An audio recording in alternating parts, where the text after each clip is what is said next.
Good afternoon, ladies and gentlemen. Today the board will participate in a meeting titled Virtual Meeting pursuant to Florida Statute 120.523, subparagraph 3. This meeting will be conducted using Google Meet technology for board members and staff who are participating live. Viewers and listeners can access the meeting today by either watching on Comcast channel 235 or by using the YouTube link on our webpage at palmbeachschools.org. We also offer a listening-only option, which the public can access by calling 561-357-5900 or toll-free at 1-866-930-7015. The meeting ID is 1-561-880-1124, hashtag. I now call the workshop to order. I now call the special meeting to order at 3:30 p.m. on July 29th, 2020. Mrs. Bass, please call the roll. Yes, District 1, Barbara McQuinn. Here. District 2, Chuck Shaw. Here. District 3, Karen Brill. Here. District 4, Erica Whitfield. Here, and Frank, I think you had the date and time wrong, just so you know. Yeah, thank you, Mrs. Whitfield. You're correct. I'm reading the script that I put together that I didn't change the date on. So today is August 12. 12th. So I'm calling the emergency meeting of the board to order on at 2 o'clock p.m. on August 12th, 2020. Thank you, Mrs. Whitfield. Continue with the roll call. District 5, Frank Barbieri. Here. District 6, Marcia Andrews. Here. District 7, Deborah Robinson. Here. We have quorum with all 7 board members present. Also joining us at the dais today are Superintendent Dr. Donald Fenoy, General Counsel Julie Enrico, Inspector General Teresa Michael, and Board Clerk Carol Bass. Senior staff members will join us periodically as directed by the Superintendent. This meeting is being transcribed by a closed captioner, so remember to speak at a reasonable pace. Now please direct your attention to the flag on screen. Dr. Fenoy, will you please lead us in the pledge?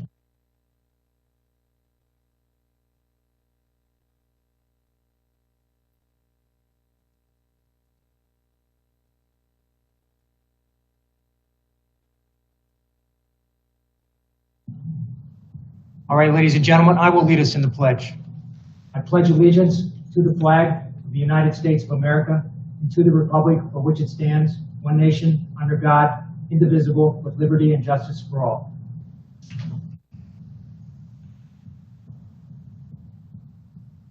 A quick review of our meeting protocol. Remember, if you're not speaking, please put your microphones on mute. If you need to step away from the meeting for a moment, please turn off your camera.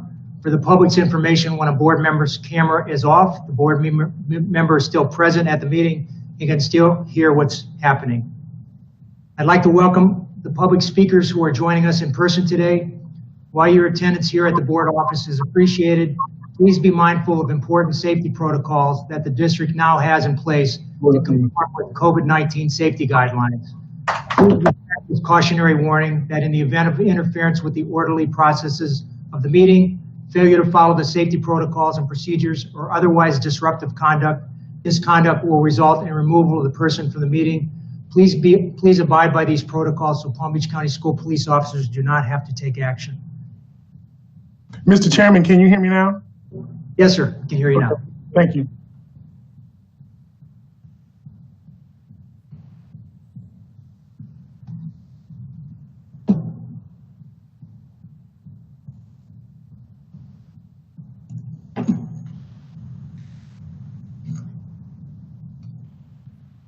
First item on our agenda is approval of the agenda. Do we have a motion to that effect? Motion by Mrs. McQuinn, seconded by Mrs. Whitfield. Any discussion? All in favor? Opposed? Motion carries 7-0. Disclosures and abstentions, board members? See none. Mr. Superintendent, you have comments? Yes, sir. Thank you. Right now, as we are conducting this important board meeting, the district's teachers and other members of the T-bargaining group are also hard at work. This is the first day of their extended preschool for the 2020-21 school year. We all know this will be a unique school year, and our educators are preparing for challenges and changes during this specialized professional development training. They are eager to welcome back our students on August the 31st as we begin the new school year in distance learning. It's important for parents and guardians to understand that we have reformed and refined our approach to distance learning and created a more robust model that our teachers are better prepared to engage with students in real-time instruction every day. The school day will follow a schedule which is aligned to each student's home or school choice schedule. This fall, distance learning will closely resemble in-person instruction. As we all continue to navigate the ongoing COVID-19 pandemic, this board and the entire district remain committed to two primary goals: providing excellence and equity in education and ensuring the safety of both our students and staff. It is our collective commitment to reopen campuses to students as soon as it's safe to do so. So let's talk about how the reopening plans will look. As a result of direction we received from the Florida Department of Education just 48 hours ago and feedback from parents, the district has revised a portion of the reentry plan that we submitted to the state 2 weeks ago. Specifically, we revised the method by which we invite students back to brick and mortar in-person instruction. Rather than bringing students back in stages based on grade level as originally proposed, I'm now recommending to the board that the reentry will be based on parent choice. We'll reopen campuses when the county moves to from phase 1 to phase 2 reopening. But let me be clear, parents, there will be a choice. You do not have to send your students back on that time. They can send their children back to school at that point or continue with distance learning. You'll be seeing more specific information about the county's phase 2 metrics during our upcoming presentation. When campuses reopen, students and staff will be required to wear facial coverings both at school and on the bus. This and other questions, such as critical protocols about action steps schools will take when staff and students test positive for COVID-19, and procedures for when students exhibit symptoms of COVID, such as isolating them from other students and staff, will be addressed in detail during the virtual policy workshop scheduled for 1 week from today. At that time, the board will publicly review 2 COVID-19 policies, one that specifically involves students and the other addresses staff. It's also important to note that the health department is committed to having nurses in our school buildings upon return to brick and mortar. Students and staff returning to campuses will notice many safety modifications. These include, but are not limited to, revised campus movement procedures. There will be signage instructing students and staff of safety measures. Plexiglass will be in place at high contact areas such as front offices. Principals are also evaluating how many students can be placed in the classroom and ancillary rooms, such as gymnasiums, auditoriums, cafeterias, with 6-foot social distancing in place. This will vary from school to school based on square footage and the rearrangement of student desks keeping the 6-foot distance. School administrators are assessing all of their campus rooms at this time. Plans will be finalized the week of August the 31st. For proper planning, it's critical that parents and staff complete the return to questionnaires sent to them a couple of weeks ago. We need those back by August the 15th for proper planning and to ensure adequate staffing. We are currently reaching out individually. So what I mean by that, schools are calling families individually, parents and staff who have not submitted their answers. So we are following up on all those who have not submitted their answers. A detailed analysis is being conducted of the results. School district staff will review each school that may be in need of additional staffing. One of the questions on the parents' questionnaire asks about the need for students' computers and Wi-Fi. We stand ready to address these needs. The district ordered more than 80,000 additional computers for students on top of the 62,000 we already distributed. We've increased Wi-Fi connectivity for our students by expanding existing business partnerships with digital providers, and we entered into a new interlocal agreement with the county that allows us to send free Wi-Fi signals into neighborhoods in which connectivity was lacking. This is very important because, as you remember, when we shifted to distance learning in March, about 11% of our students indicated that they needed access to the internet. That's approximately 15 to 18,000 students. I'm happy to report that the additional access and hotspots have been acquired since the spring, and we will be able to provide service to an additional 20,000 students. So I thank everyone who worked feverishly to make this happen. Our goal and our expectation is that every student who needs internet support will have it and be connected by August the 31st. In the meantime, I assure you that lots of work on our campuses has been going on throughout the summer in anticipation of the return of our students and staff. Campus construction and maintenance went into overdrive during the summer with dozens of projects to improve our schools. Cleaning crews have spent countless hours scrubbing and sanitizing campuses and school buses.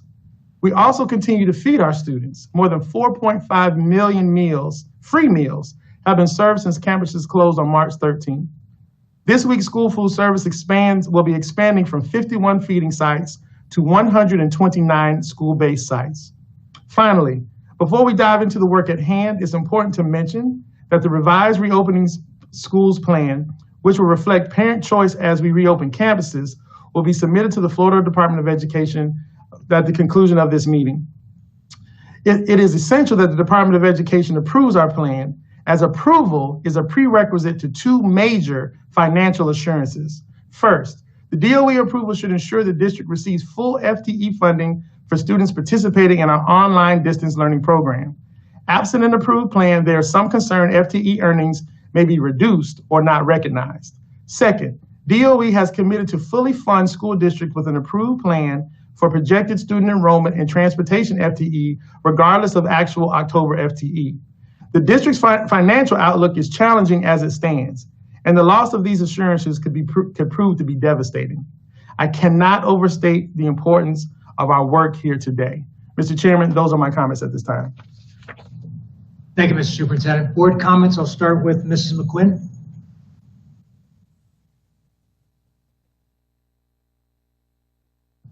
Okay, Mr. Shaw. Ms. Brill. Mrs. Whitfield. Mrs. Andrews. Yes. Well, first of all, I'd like to say that this is a meeting that's been hastily called.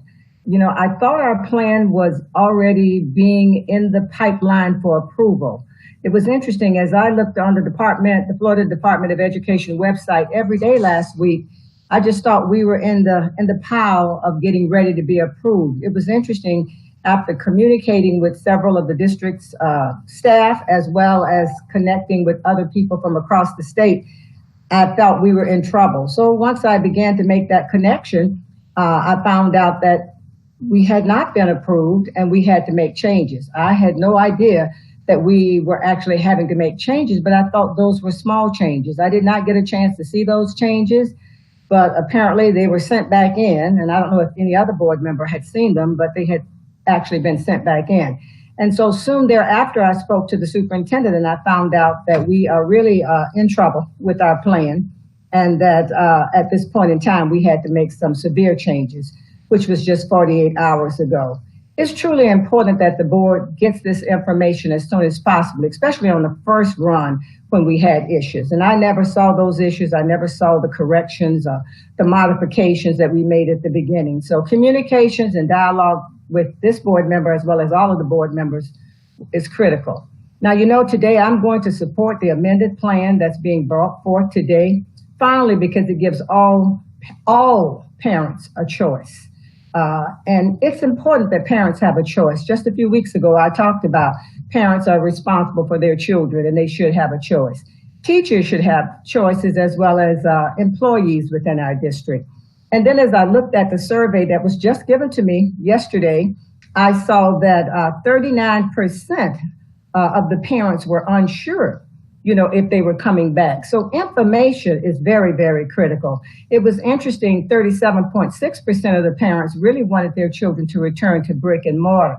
Well, this information I just got yesterday, so I'm sure you all just got it too. But I saw that 39% were unsure, and that means that we've got to get information out to parents as quickly as possible. Then I was looking at the survey that I received yesterday, and I saw that 63.9% of the teachers say that they will return when we reach stages 2 and 4. But what about the other teachers and employees? Information is needed for them too. So I'm concerned that at this point in time, we're turning around things quickly and we're not really communicating as effectively as we can with all of our staff, our parents, and as well as our stakeholders in our community. The superintendent must communicate to the best of his ability with his administration to, in a timely manner, the scope of what schools will be like when students return to brick and mortar in phase 2. This is information that's important, not just for me as a board member, but it's important to the public. As we began on August 31st with distance learning, I'm still worried. And I heard the superintendent just say that, you know, it's going to be better, but I'm still worried about the technology, equipment, and internet access. I worry about the students who are being left behind academically, emotionally, and socially, in the mental isolation of a home alone, maybe with no food, with no home supervision or support during this distance learning period. I'm really concerned that the district can show me as a board member that we're reaching out to all of these students and we're going to take care of them.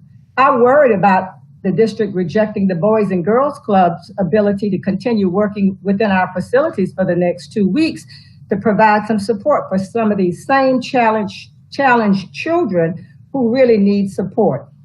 The administration must meet more often with the school board so that the public can hear. I don't want to have a conversation just myself with the superintendent and his administration. I want it to be open and transparent so the parents, employees, and community can hear. Just yesterday, we talked about policy 5.326 for students, which is a very important policy. It had the meat of what's going to happen to students when they return to school. And I looked online and I saw COVID policy 3.82 that tells me about what's going to happen for adults. All of that's good, but we've got to make sure that we get this information out to parents, communities, and employees who will really be able to know what's going on. They're our stakeholders and they're making it happen. And lastly, I want to say we're in a health crisis now, and we're going to be in this COVID-19 situation for a while. Important information is needed. Facts, facts, facts. The Superintendent's Health Advisory Committee, I've been asking for a while to be able to have someone, if not all of the committee members, meet with us as a board to talk about the discussions of the metrics and the monitoring and how we are going to return back for the health and safety of children as well as our adults. And so I did receive an information from the superintendent saying that he's going to try to get that done, but that needs to be done ongoing so that we can hear from our health specialists who, as we know, we're in a health crisis right now. Our parents, employees, and others need to hear these discussions, especially as it pertains to health information. And the sharing needs to be done in these very critical decisions. COVID-19 pandemic is not going away, everybody. We must prepare to meet the challenges by being transparent, clear, and concise. We must work with the state as well as the federal government to get the additional money needed so that we can make sure when we open our schools, we'll have all the things in place to keep our children and employees safe. Thank you. Thank you, Mrs. Andrews. Dr. Robinson? So by way of opening comment, because I will have a number of questions and other comments later, I just want to say that approximately 39 years ago, I took the Hippocratic Oath. In part, that oath says, I will prescribe regimen for the good of my patients according to my ability and my judgment, and never do harm to anyone. To please no one will I prescribe a deadly drug, nor give advice which may cause death. Now, maybe I'm the only person on this call who's pronounced a person dead, who had to turn and go to a family member and tell them their loved one is gone forever. To look at a child and say, mommy's no longer going to tuck you in at night, and grandmama's not going to read a story to you. So maybe I see this a little bit differently. And maybe I'm the only one who has been digging through all these studies, those that are good, some that are better, some that are misleading, and discerning as best I can the truth. And maybe I'm the only one that has had, as we say in medicine, too numerous to count, conversations with medical professionals. And I especially value those conversations, and especially those in the public health field. Maybe I'm the only one that's had all those conversations. And so maybe that's why this weighs on me so heavily. Now, I would encourage each of you to have those conversations and to get those medical professionals to translate our medical jargon into the words that come easily to you so that you can be clear with what medical science is telling us. I'm going to refer to some studies later on, but I just want it to be crystal clear that I took the oath as a physician long before I took the oath as an elected official. I am going to stand by my Hippocratic Oath, and I will never prescribe a deadly drug, nor a policy, or any decision that I think will cause death. Thank you. Thank you, Dr. Robinson. Unfortunately, you're not the only one in this board that has, I certainly haven't pronounced anyone dead, but I can tell you as a police officer, I had to tell parents of dead children that their child was just run over by a car. I had to tell a mother of a motorcyclist that his head was just crushed by a bus. I've been to accidents where people have been decapitated, so I've been there. I've had to tell parents and loved ones the same thing. I also took an oath a long time ago when I was sworn in as an attorney that I would uphold the laws of the United States and the state of Florida, and I will not vote for something that's going to violate the laws, which includes postponing the start of schools and leaving ESE children to be fair on their own when we have an obligation under federal law to make sure those children get the services which they're legally supposed to get. So with that said, the only thing other I want to say, Dr. Fenoy, is at some point I'd like you to, I understand Mr. Mark has some information for us on the Wi-Fi connectivity. I want more details. One of the reasons I voted against the start of the school year earlier than the 31st is because I want to make sure all those kids that Mrs. Andrews just mentioned have the connectivity. So I'd like some more detail. I want to make sure that those kids are all there. You know, I understand you're working hard. I know he has the details. And yeah. So, Mr. Chairman, I have the entire team ready to answer any questions. And so, since this wasn't a part of our, since the distance learning plan has been approved by the state, so Mark wouldn't be presenting during that time. But if the board's pleasure, I will have him speak to our connectivity work that this district has done. Mark and his team have been phenomenal with all of our partners. I want to thank the board for pushing us on this. But if it's the board's will and pleasure, I can let Mark speak to some of that connectivity now. Why don't we just wait till we get into I'm sure there's going to be lots of other discussions. So at that point, we can do it at that point. So yes, sir. At this time, then we'll take the agenda topic speakers. We have four of them that are present, and I'll call their names in the order that they're on my list. And if you would come up to the microphone in the room that you're in and state your name for the record, and you'll have 4 minutes. I'll call the names in the order they're here: David DiCrescenzo, Dr. Suzanne Page, Brenda Mons, and Justin Katz. Would you please come up to the microphone in that order? And again, say your name for the record and watch the clock. You have 4 minutes. Thank you. Can you hear me? Yes, sir, we can hear you. Okay. Good afternoon, ladies and gentlemen. First of all, I want to thank you all for hosting this forum and allowing us the opportunity to speak. My name is David DiCrescenzo, and I am standing before you today as a concerned citizen. A lot of parents I know knew that I was going to be here today, and they asked me to deliver their messages to you.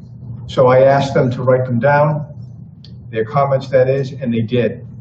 I'm not going to use their names to protect their privacy, and I might add, a lot of them are actually standing outside in the heat, holding signs in front of this building.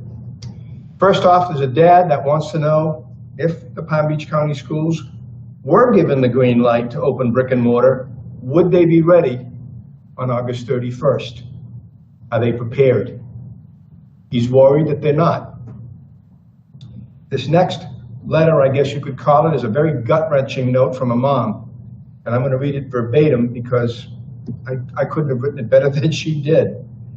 From my personal standpoint, we had trouble with remote learning because my daughter has a hearing disability and also ADHD.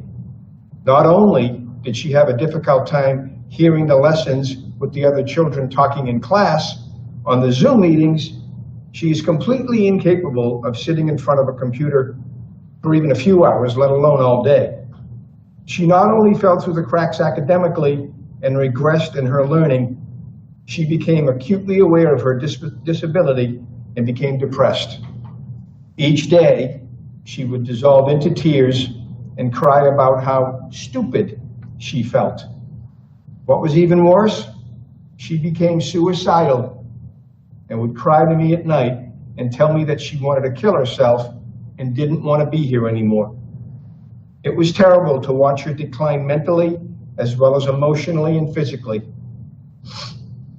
I know of many other parents who have expressed the same sentiments. I felt the need to sign her up for a private school at $14,000 a year, which we actually cannot afford. But if I have to sell my house to continue on with this, I will. My child's well-being is quite literally at stake. And she wasn't fooling around when she told me she didn't want to be on this earth anymore. She was looking, this is hard for me to read. She was looking up ways to kill herself on YouTube. And I wonder how many others are in the same boat. I have a mom in Loxahatchee, which the doctor addressed and you all addressed, but her concern is way out there in Loxahatchee, there's a lot of places that don't have internet providers and they're wondering what's going to be done for her son and the other families. And my last real note here that I have, folks, another mom asked something very common sense. How does it make sense that citizens like you and me and everybody in this room and everybody outside can go out to eat, go to Walmart, Publix, Home Depot, etc., but kids can't go back to school?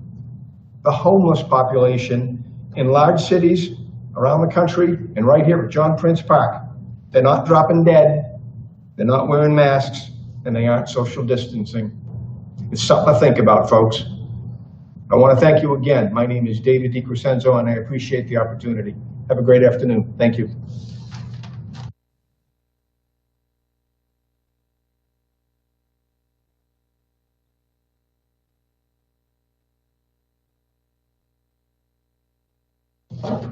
Good afternoon. My name is Dr. Suzanne Page, and first I want to thank you for the opportunity to address the board. My primary concern is for the emotional and psychological well-being of our children and students and families. Our children need structure and normality, and they are not getting it. While the amendment allows for students to return to a brick and mortar setting, it does so only when public health conditions are met. I ask, what are the conditions that must be met, and who makes a decision as to whether or not the conditions are met for students to return to school at a brick and mortar setting? The board appears to rely heavily on WHO and CDC data, but there's evidence to suggest the data reported by both organizations is suspect. Additionally, when the data is reported, will the Superintendent's Health Advisory Committee look beneath the reported numbers for data including but not limited to age and pre-existing conditions, and will this information be published for review? The documents I have indicate there are 5 metrics the Health Advisory Committee reviews. I would like to review the data. As an econometrician, I have the expertise to understand this type of information. While I commend the board for considering an alternative to only online education, the amendment as presented allows a lot of leeway for the board to revert to its original decision of online learning. For this reason, it does not truly put family and students first. My name is Dr. Suzanne Page, and I want to thank you for your time.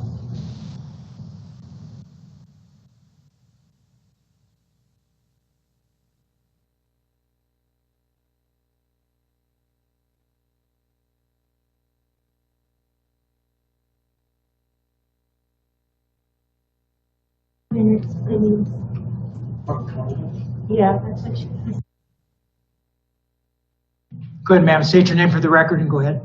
Good afternoon, ladies and gentlemen. My name is Brenda Mons. I am a teacher here in this district.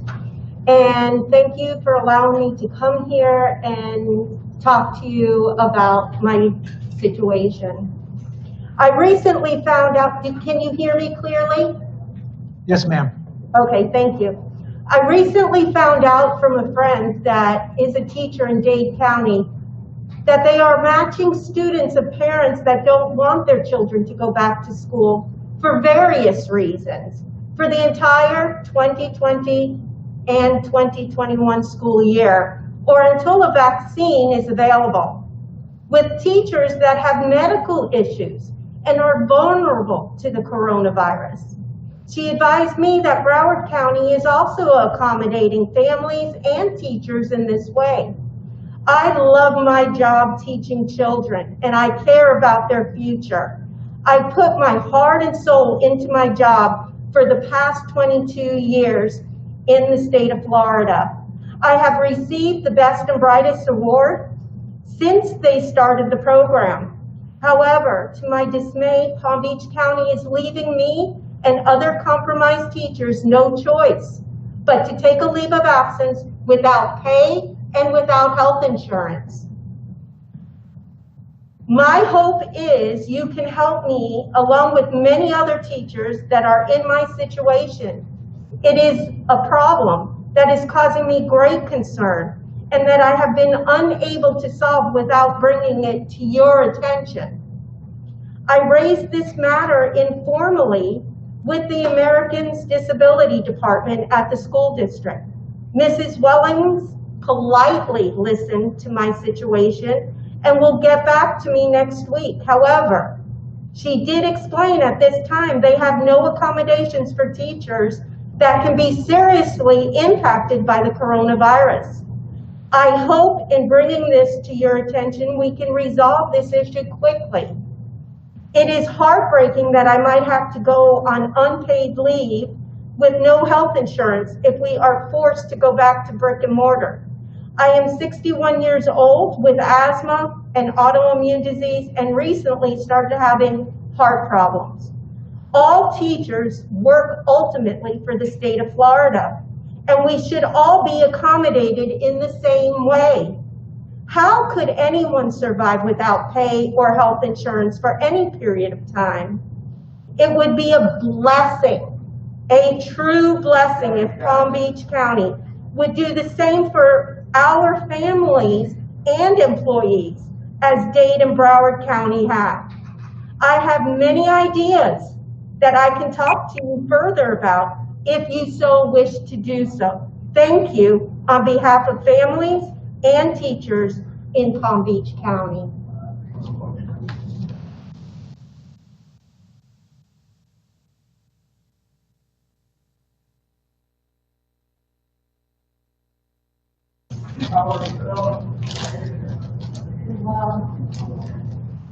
Good afternoon, school board. My name is Justin Katz. I'm the president of the Palm Beach County Classroom Teachers Association. I appreciate the opportunity to speak to you today, obviously, on this important subject. Before I speak to local concerns, I can't let go of the fact that I believe that the governor and the commissioner of education are exploiting a crisis to steal from Palm Beach County and other school districts their local constitutional authority and threatening to cripple and defund an education system already in crisis because of the pandemic to get what they would like, which they are not legally allowed to demand. I can't let that go because to me it is a glaring and obvious political extortion scheme to make people do things they did not want to do, that they do not believe are prudent and could cost people their lives. With that being said, focusing on the inevitable return to campus at whatever time that may take place once phase 2 in Palm Beach County has been declared. There are a number of issues that have informally been discussed between the school district staff and the CTA that need to become accelerated negotiations immediately. With the threat coming from the DOE, we could be forced back onto campus earlier than we anticipated, and as such, the time frame to prepare, which was already tight, has become tighter. Things like safety protocols in the schools, they need to be clearly defined immediately for all employees and for students. I understand that there's concerns about mandating masks in school and appropriateness for grade levels and students, but There are a lot of teachers who have made clear that if they have to wear a mask in a Publix, that they should be forced, students and teachers, to wear masks in a room with 20 or 30 people in only a small setting. So masks need to be mandated, and students and parents who send their students back to school need to adhere to these guidelines, just like you would if you were to go into a supermarket or a restaurant today. The choice for a teacher to return to the classroom who have legitimate concerns about their health, about the health of their family members, needs to be afforded to them. If the state says a choice must be afforded to students and parents, I believe that choice needs to be equally extended to employees who have legitimate life safety concerns.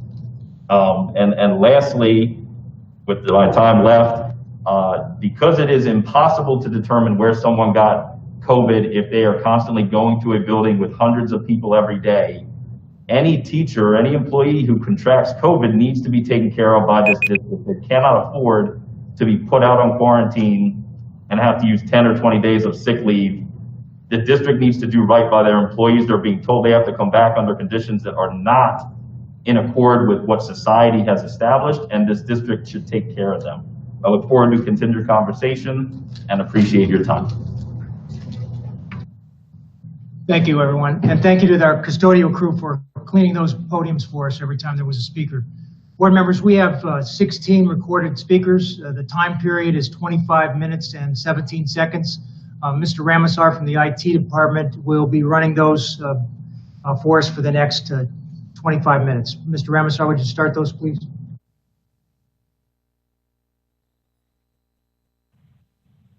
Hi, my name is Emily Bailoff, and I'm a mother to 2 children who attend Marsh Point Elementary School.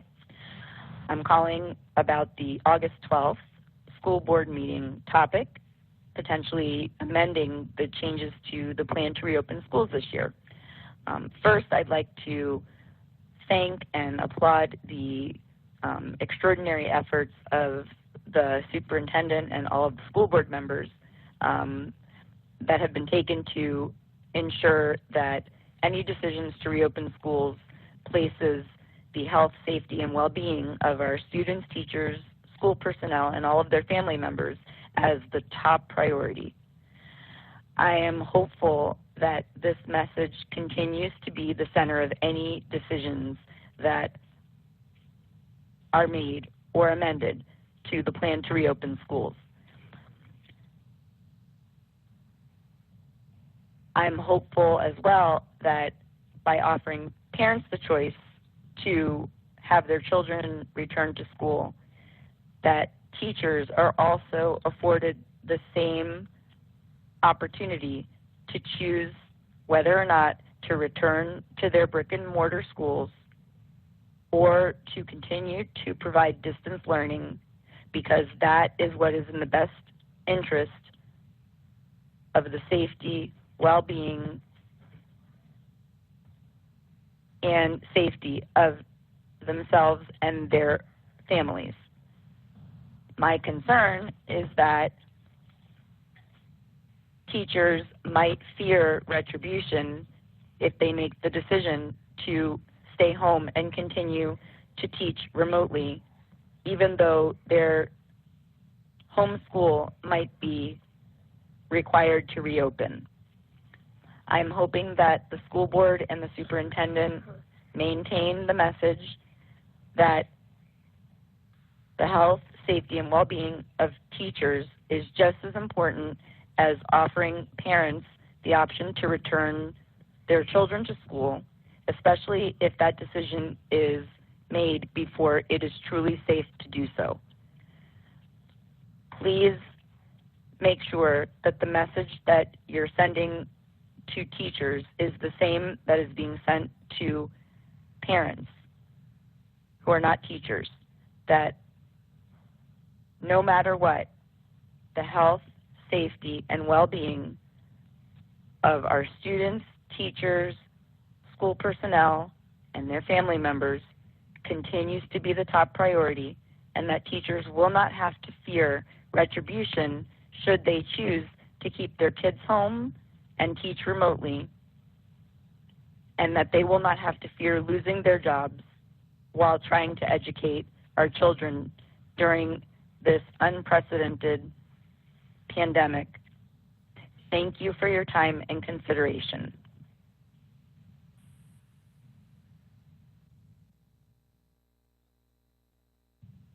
Good afternoon, school board members. My name is Ellen Vio. I am a teacher in Palm Beach County Schools and a parent of an ESC student. First, I want to say a big thank you to all of you and your hard work as we continue to work through this unprecedented time of a pandemic. I have really appreciated each and every one of you, the way you have been supporting teachers, parents, and of course, as all of you have said, the safety of the children. I have just one question on this topic. As a nervous parent and a teacher that must work, if we are not going to have the phases for the students, how will this work for teachers? Will we have a choice to return to school sites or work from home? I feel that teachers should also get the same because many teachers do have a lot of underlying circumstances that may hinder them from returning to work. One suggestion I would like to offer is to allow teachers that wish or need to remain at home and be assigned students that are opting for the virtual learning. I know that with my own daughter, I would prefer to keep her home until it is really safe to return due to her own medical concerns. Thank you again, and I feel confident that all of you will make a wise decision.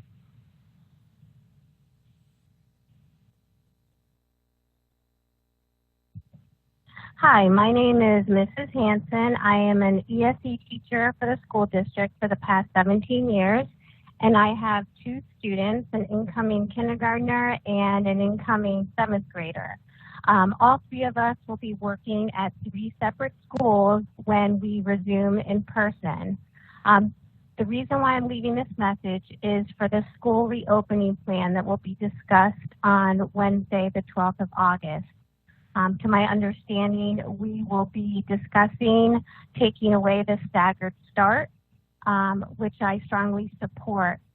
If the staggered start is taken away, and it will be all grades during the resuming of school in person, I would like to put out my concern that I would like to make sure during the school reopening plan that masks are worn in the classroom when students are seated. And the reason is to keep the students safe as well as the staff members. I think that's extremely important, and it needs to be discussed during the school reopening plan. FAU, right here in Boca, the College of Engineering did a huge study on mask wearing, and in the study they did discuss that the CDC did show that COVID-19 is found primarily in respiratory droplets that are expelled by infected individuals during talking, breathing, coughing, and sneezing. So if you're not wearing a mask in this study, it did show that the aerosols could travel up to 12 feet. In the study with the mask wearing, it did show that with a bandana, aerosols traveled 3 feet. With a folded cotton handkerchief, they traveled 1 feet 3 inches, and with a cotton mask, they traveled 2 to 2.5 inches. These droplets are extremely dangerous, and that's how the transmission of COVID is transmitted in an enclosed setting and even in an outdoor setting. The reason why I'm leading this message or discussing this is because of the idea of making it optional. I think that's extremely dangerous to students and staff members. I think mask wearing, if there is no staggered start and there's going to be more students on campus, that mask wearing should be mandated in the classroom. It's a topic that I haven't really seen board members discuss. And I think it needs to be addressed during the school reopening plan, and it needs to be mandated in all Palm Beach County School District schools to remain safe. I think this issue is not a bipartisan political issue. I think everyone will agree that mask wearing is important, and that all the research and studies show that when everyone mandates mask wearing, COVID-19 positivity rates continue to go down. And that's exactly what we want to do in order to keep brick and mortar schools open. Thanks for listening, and have a great day. Bye-bye.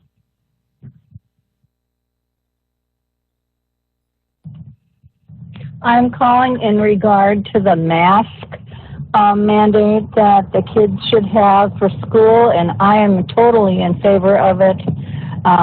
They need to have protection and also understand the seriousness of this virus. Kids are contagious and they can transmit the virus, so they need to be masked, and so the teachers should also. Thank you very much. My name is Patricia Hansen, and my granddaughter will be in your school system. Thank you.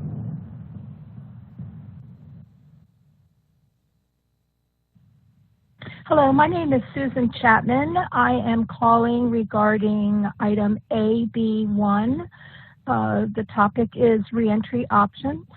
I am the grandmother of 2 Palm Beach County students, and I am a former school counselor. I am hoping that after 5 months of school being closed down, that I hope that there has been a safety plan put in place that outlines exactly what is being planned or done to ensure the safety of my grandchildren and their school adults when they return to brick and mortar. As your partners in education, we deserve to know these plans far ahead of sending our children back to brick and mortar. Offhand, I'm thinking of things like school ventilation. I've heard some horror stories about the poor ventilation in some of our schools. The PPE that would be required of students and teachers, who is responsible for purchasing these things, and how will that play out? Who is going to be responsible for sanitizing surfaces before, during, and after school? How is that going to be handled? School movement during the day, when students are moving from point A to point B, what is the school plan for that? What about things like electives, band, chorus, PE, art? Those are classes that have many, many students, and they are close together. They are sharing supplies, lots of supplies. Those are just a couple things that come to mind to me. And I'm really hoping that before school resumes brick and mortar, that your partners in education have that outlined so that we feel comfortable sending our children back.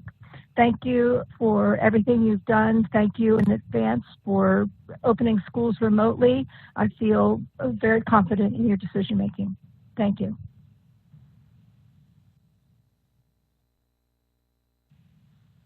Good afternoon. My name is Catherine Bregman, and I am a parent and a public school teacher in Palm Beach County. I want to begin by thanking Dr. Fenoy and our board members for their thoughtful, informed, and sensible school reopening plans. There is tremendous pressure from all sides right now, and at times it seems no good choices to make. Nevertheless, as a parent and teacher, I have repeatedly found myself saying how grateful I am to have a strong superintendent who is using the facts and trustworthy advisories such as the CDC to guide our reopening plans. That is why I support keeping the plan that we have in place rather than bending to insensible pressures placed on our community from outside. To change our reopening and bring all students in our urban county back to school at the same time not only goes against the advice of health experts, it goes against good sense with regard to teaching and learning.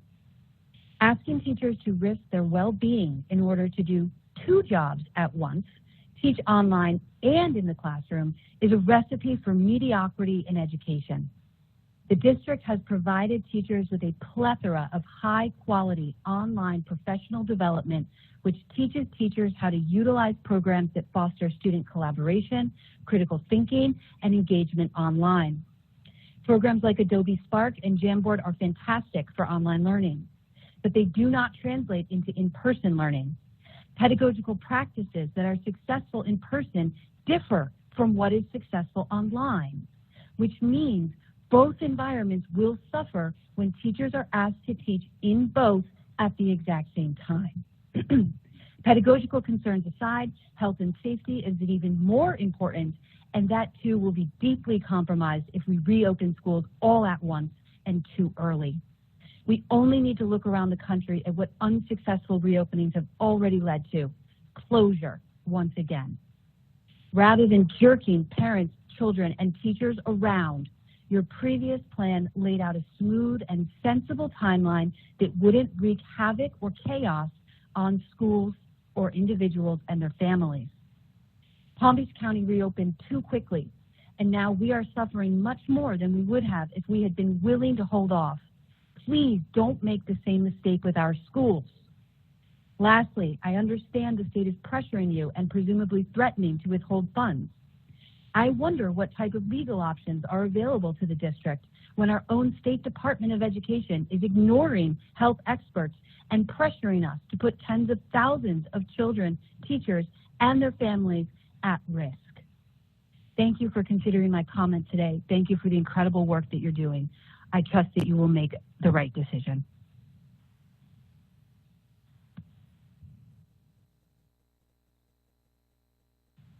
Hello, my name is Barbara Retigliano. I have 3 grandchildren that are in Palm Beach public schools, and I don't believe the schools should open. Okay, they could do Zoom, they could do virtual learning. It's not safe for the teachers, for the staff, for the parents, and for grandparents. Okay, so unless we never see our children again or our grandchildren again, okay, the schools should not be open. Really. Thank you.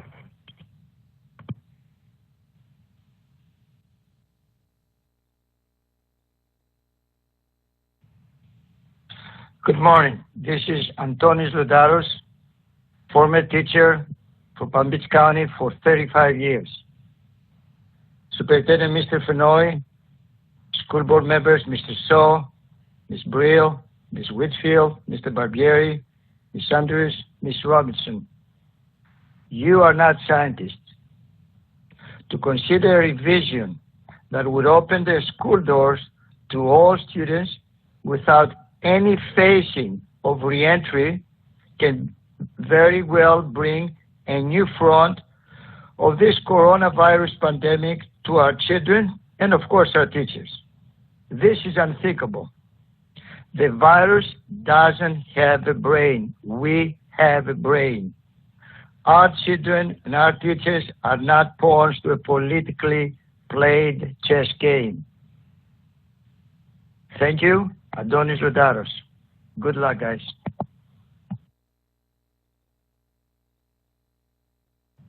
Yes, good morning. My name is Adam Hansen, and I am father of a young girl, Ella, who is planning to go to Limestone Creek this fall. I support wearing masks for the students as well as the teachers, since she has already been in the hospital for pneumonia once in her life, and I just think for her safety, in order for her to be in a classroom, I think it should be definitely discussed and voted for mask usage until this is under control. All right, thank you all for your time. Bye-bye.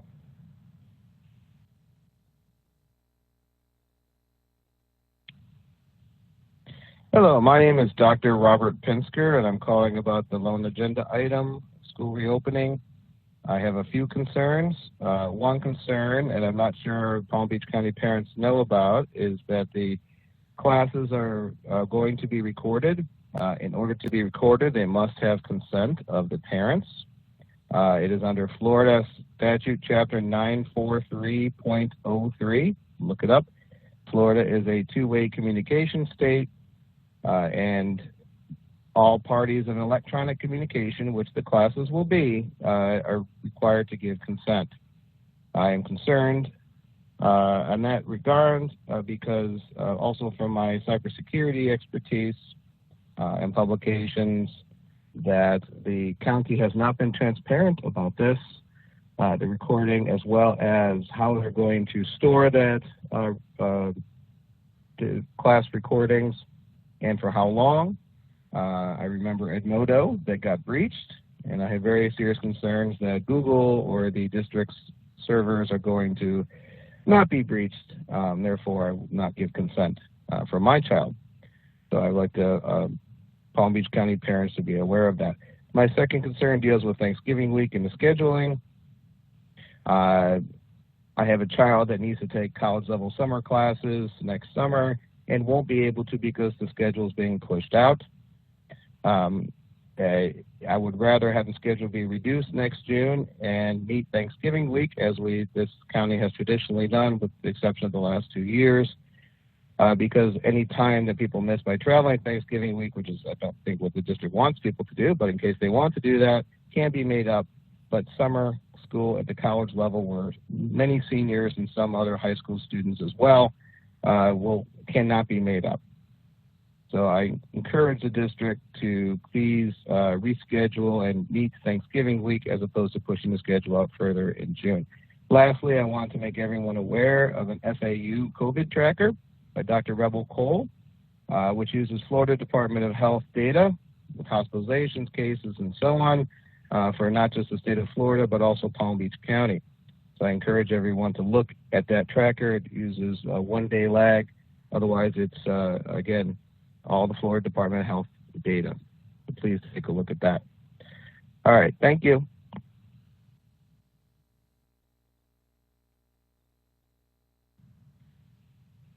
Good afternoon. My name is Madeline Tasca, T-A-S-C-A.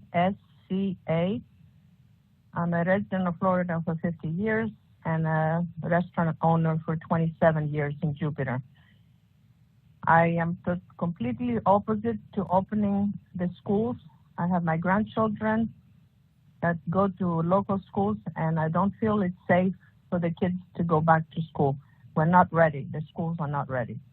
No opening the schools. Please consider. Thank you.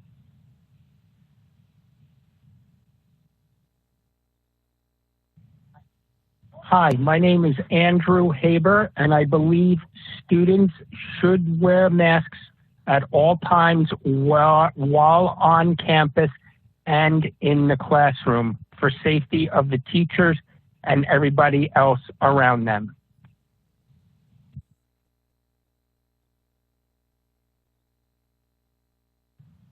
Hello, good afternoon. My name is Carol Worth. I am the grandparent of several students in Palm Beach County. I'm appalled and really outraged that you would consider the idea of choice as something that parents are entitled to in this, this really difficult and deadly serious pandemic that we're in the midst of, particularly in Florida. And I'd like to point out, let's look at the way we do things in order to create safety in our country. You don't have a choice about stopping at a stop sign. It's not your choice. You don't have a choice about wearing your seatbelt, and you don't have a choice to smoke indoors. That, among many other things. So, why should parents be given the choice to threaten teachers' lives so that their children can go to school? We know school is important, but we're, in a very different time right now. This is not a time for choice. This is a time for fact-based, informed leadership that makes decisions to keep people alive, about giving some parents a choice to, giving some parents a choice to endanger others' lives. And furthermore, high schools in particular are places where the virus will spread rampantly. So just imagine, as I get ready to close here, that if a high school were a workplace, it would never open under these conditions. So let me just end by saying that choice is a rhetorical term with no substance in this particular virus that we find ourselves in the midst of. Thank you for your attention. Bye-bye.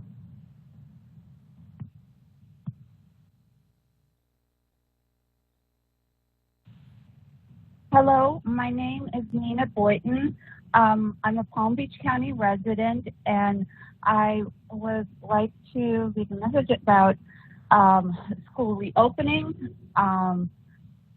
Allowing all students to return at once has been shown to dramatically increase the spread of COVID, and any return to face-to-face learning must happen gradually in order to keep all students and staff safe.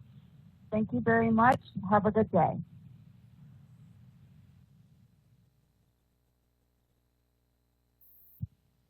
Hi, this is Megan Bell, and I'm calling to speak on the agenda item about reopening.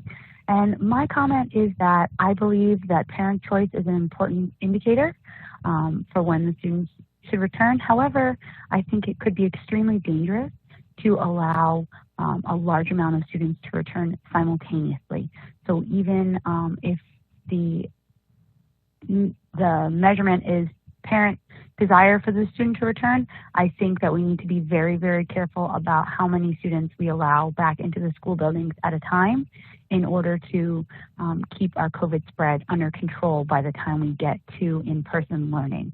I'm also wondering how the board is going to address the concerns of the teachers, and if the teachers will be required to return to in-person teaching in the schools, or if some teachers will be allowed to continue remote teaching while others teach in the classroom.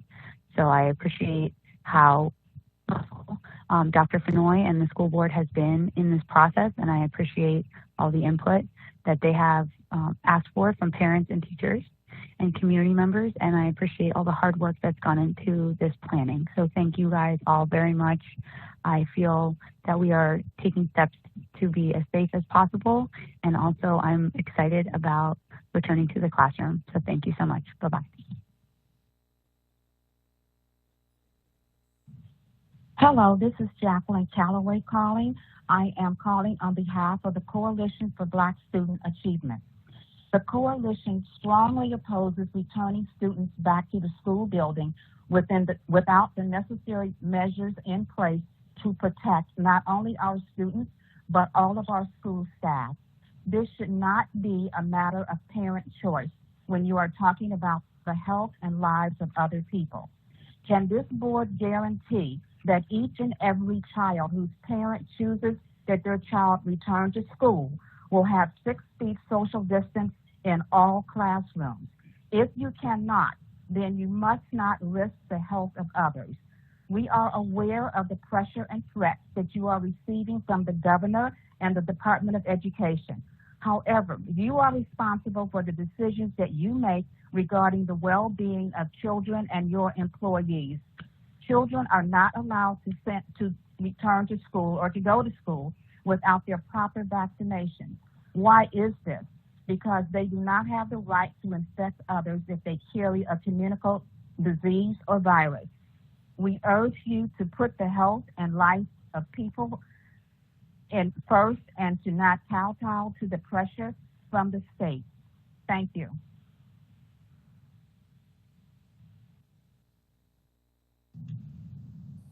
Thank you to all of our speakers. Dr. Fenoy, you can hear by the comments that the speakers brought forward that they have concerns about all of these issues, safety protocols, masks, everything. I understand at next week's workshop, we're going to have the board's going to receive detailed information on how all of this is going to work.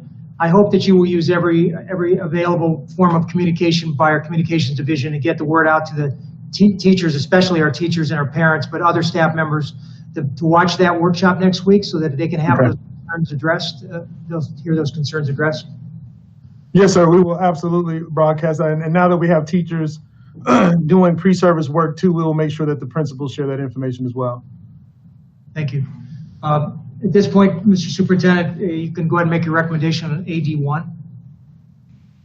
Yes, sir. AD1, I recommend the board approve the attached amended 2020-21 school reopening plan, including starting the school year with distance learning for all students and amending the return to brick and mortar in-person instruction when county health conditions permit to be based on parent choice, without any phasing of reentry by grade level or program, and delegate the superintendent the authority to implement this plan as necessary to protect the health, safety, and welfare of students and employees. I further recommend the board approve the attached revised innovative reopening plan template to be submitted to the Florida Department of Education. Motion by Mrs. Whitfield, seconded by Mrs. Andrews. Discussion. Dr. Robinson.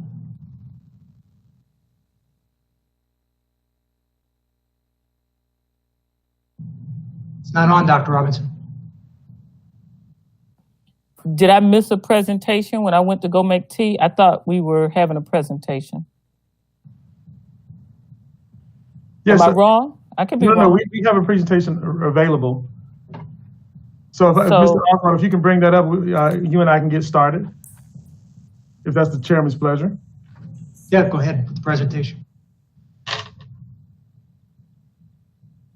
While Mr. Oswald, while the Deputy Superintendent gets this up and running, I don't know why it's blinking, we will be doing this presentation together. It's a short presentation because we're only amending the second part, which is the reentry piece, but when Mr. Oswald is ready, we will get started.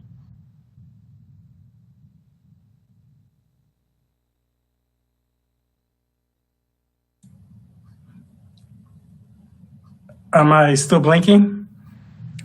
By the flashing and look the disco that Mr. Barbieri is in, I think it is. So let me try that again.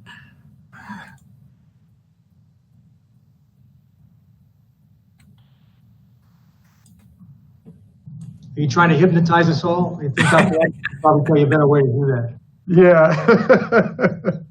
Ms. Brill, do you have a... While they're trying to get that going, it looks like they did. I was just going to add to what you said, Mr. Barbieri, that it's not only, I think that a lot of the angst people have is that they don't know what our protocols are going to be. And so not only having them attend that meeting next week, but, I would ask the superintendent to use communications to clearly list, the different types of things. I've submitted a lot of questions. I know you did as well, Mr. Barbieri. These are questions we're hearing from the public. And I just think that they will feel a lot better with our decision if they do know what we're looking at, that these decisions are being very well vetted. But I will let you go on with your presentation and I will speak later. Thank you.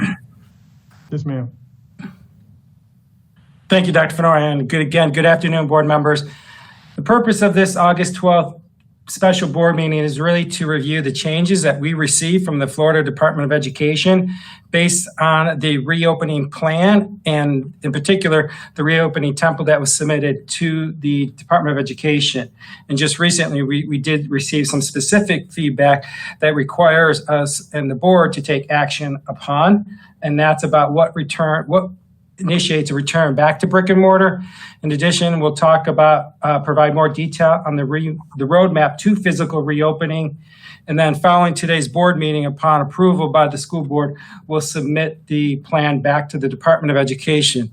And as Dr. Fennoy indicated earlier, we do have two policies that will be going to the board next week regarding COVID for employees and student protocols. And Dr. Fennoy highlighted some of those pieces. They are currently loaded in board docs for the general public to look at and review. Back on July 15th, the school board approved the reopening plan. We went into detail regarding the reasons to open up in distance learning, and those included information based on the governor's plan, the health advisory committee, and then our local feedback from the Department of Health. We also went into detail about the improvements to distance learning. Right now, we heard from one of the speakers tonight about the quality of the professional development that is occurring for our teachers to improve distance learning for our students and our teachers to deliver on that. We also have a signed MOU with our Classroom Teachers Association, who have been very collaborative with us throughout this process. The digital divide and the challenges there were discussed earlier. We know that just this week, thanks to the board's approval a couple weeks ago, the support of the scholarships for Wi-Fi connections for our families, those are in process of being distributed this week to our families. Also on Monday, we'll have delivery of the hotspots. So for those areas that are not covered by Comcast, they'll be able to get those hotspots. So that's in process now. Our principals are working hard in their communities to make sure that that all happens. In addition, Ms. Paul gave an overview of the operations plan. In addition, she'll be coming back August 26th with more details around what that looks like in a presentation. And we went into detail around supports for our vulnerable students, in particular English language learners and exceptional student education. And lastly, we talked about what it would take to reopen our schools, the dimmer switch approach to physical reopening. This is the area that was of concern and currently not being approved by the Department of Education, in particular because it goes against assurance number 1, that all schools will open, brick and mortar schools, for all students 5 days a week. So because we are opening currently in distance learning, when we do enter into phase 2, which I'll speak to momentarily, that opportunity has to be available to all of our students. So based on that feedback, all other aspects of the plan that was approved on July 15th remain intact. However, what has been removed in the plan is this dimmer approach, the staging, the staging that we called it, for our families. So now all families will have, if they so choose to, when we open bricks and mortar, be able to attend our schools pending board approval this evening. So all the language around the dimmer approach, that staging in approach, that all has been removed. A copy of this was submitted to each of the board members. In addition, it is posted on board docs for our general community that wants to see the innovative reopening template that will be submitted to the Department of Education post this board meeting is also attached. So all that is on for the board to see. What was sent to the board yesterday was the original plan that we approved previously, that we went over in one-on-ones, and that template, in addition, the red line of what was changed based on the Department of Education. Mr. Oswald, if you don't mind, I just want to just reiterate that the only change to the plan is moving from the phases to allowing all parents the choice. And it solved several problems that we were challenged with special ed, meeting all of the requirements of the Fed and state. Our general counsel's office was fantastic in reminding us there were bigger implications. And so after, again, I have to give my hats off to the team. When I got the calls over the weekend and we got the official notice on Monday night at 6:30 in the evening, we turned this around in 48 hours, and the general counsel was right there with us to help us understand the bigger implications of not allowing families that access. So again, it's important because I heard some of the speakers say, we're not requiring everyone to come back to school at the beginning. It is a choice. And there are other pieces associated with this in terms of our finances and our ability to maintain some of our federal and state statutes that will now be fixed by allowing the families the choice. And I just wanted to put that out there. Thank you, Dr. Fenoy. And I want to clarify, when Palm Beach County enters phase 2 of recovery, that's what will trigger the school district to move in bricks and mortar. So, and the county, we're working closely with county administrators. Dr. Fenoy has set up weekly meetings with county administrators so that we can stay in close contact to exactly what's happening here locally. There are a number of metrics that the county is monitoring. I'll show those in a moment. But once that occurs, that we enter into that phase 2, we're seeking a 1-week readiness stage to open up those bricks and mortar. So to alert all of our families, any who may want to make some last minute changes based on the conditions that will be occurring at that time. And again, as Dr. Fenoy said, for those who choose to go back to bricks and mortar at that time, these are a number of the metrics that the county is monitoring. You saw some of this in the July 15th board workshop, where we talked about the governor's metrics that he's using. Those are embedded, as well as the aligned, as well as the Health Advisory Committee metrics are aligned to these metrics as well. So looking at the percentage of positive tests, number of students positive. The county does have some other pieces in there around death rate, some other testing. Again, some of those areas that were similar to the past. And as Dr. Fenoy indicated, we're going to request that Dr. Alonso come to a future board meeting to address some of these metrics in the future. And let me just add, it will be a little bit more in the future. Dr. Alonso and I spoke last night, so she will be coming to a board meeting either next week or the following week. So she will be coming on a regular basis to answer any questions that the board may have and speak publicly about the work that she's doing and really clarify the trends. And so she is committed to that. We are also, I'm meeting with her weekly as well. Moving forward, but I guess she has already committed to that meeting that I think Board Member Andrews requested someone from the MKC come forward, so she's going to be that representative. So once again, I want to reiterate to the community, we're currently in phase 1 here in Palm Beach County. That means we're opening up in distance learning on August 31st. So nothing has changed from July 15th in that decision. Again, Dr. Fenoy has set up weekly meetings with the county commissioner and the county administrators to ensure that we're up to speed on what is occurring there. Once Palm Beach County goes into phase 2, plus 1 week, bricks and mortar campuses will reopen for those families who so choose to send their kids back to our campuses. And that's just a summary of everything. And again, the recommendation that the superintendent has put forth is really about those changes that were just described. So I'll turn it back over to you, Dr. Fenoy. Yes, Mr. Chairman, that is the bulk of our that is the presentation speaking specific to that change. And so we'll entertain any questions that the board has at this time. All right, questions? Mrs. Andrews, then Mrs. Whitfield, then Ms. Brill, then Ms. Thank you. I'd like to our General Counsel. I was sitting on the Council of Great City Schools meeting last week, and one of our major concerns has been for making sure that we take care of our ESC students, and I am informed that there is a lawsuit that's actually been filed against the state of New York that covers every district across the United States. And one of the pieces they talked about is if those students, our ESC students, had not received services within 10 days, that school districts are liable. But you have been on those meetings too. So would you share that with the board, please?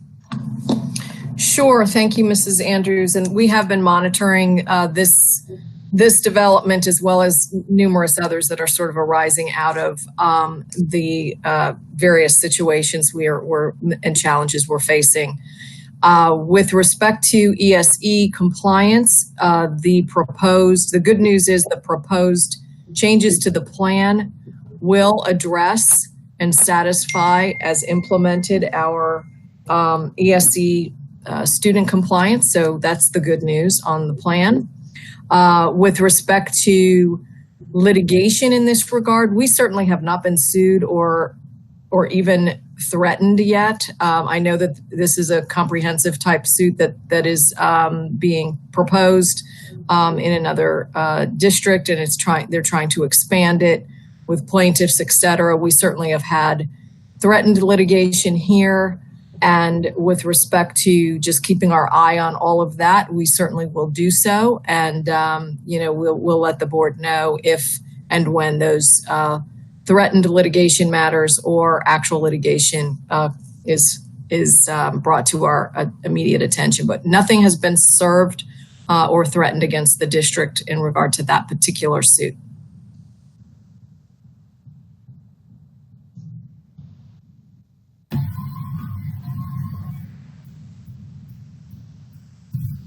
Ms. Brill, go ahead.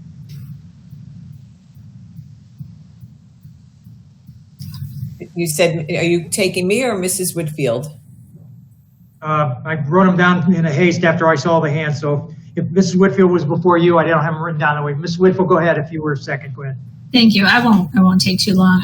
So a couple of comments really quickly. The first thing I wanted to say is I think what's made the best impact during this crisis is obviously the communication. And I wanted to say thank you, especially to my daughter's principal. He has the problem of having to have me as a parent, but also the benefit that I can recognize him when he does great stuff. So I just wanted to say to Mr. Otero and to all the other principals out there who have done a really good job of reaching out to their families, how much that means to people to be able to actually hear from someone who's as close as a principal or a teacher. And I know we're going to of that in the upcoming weeks, but to be able to understand and actually have your questions answered, it means a lot. So I just want to say thank you to them. The second thing I wanted to say was about this change. I know this has caused a lot of consternation among families. And one of the things that I think is the most frustrating is that the metrics that we just saw that were made in that presentation are not really metrics. I want to see what numbers are we actually looking to get to. That is I think the frustration that everyone has.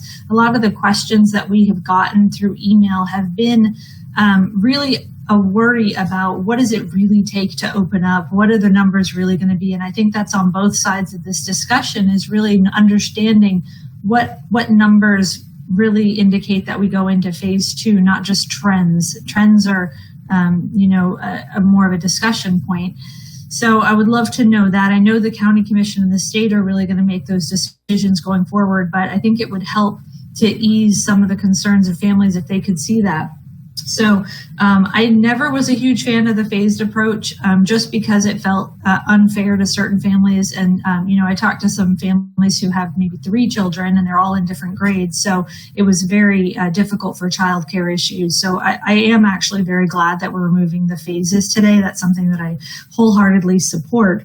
But I do think that the question that I have going forward is, when we do get into phase 2, I imagine that the county commission is going to announce this, the state's going to approve it on one day. How long is it going to be from when they make that announcement to when we actually open, so families can have time for childcare issues, for teachers to know that they're going to be in a classroom so they can deal with their own personal issues? Do we have any idea of that timing? So the and again, anything we say today could change in the morning. I'm just going to continuously say that. That has been our experience for 5 months. But as of right now, in our document, when the letter is received from the governor's office, we're asking for 1 week after that to open schools. So, and then because we're meeting with the county on a weekly basis, then we will know when they are telegraphing that they're going to send the letter up to request the phase 2. So we will have some indication and we'll start preparing. But when the letter is received, then we will open we're proposing to open 1 week after that. We believe we can get everything ready in that 1 week's time.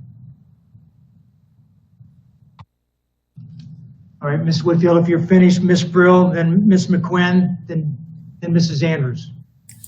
Thank you. And so I know that you're not going to be able to answer my questions right now, but I want to share my thoughts. And if someone would make note of the questions for follow-up at a later meeting, possibly next week.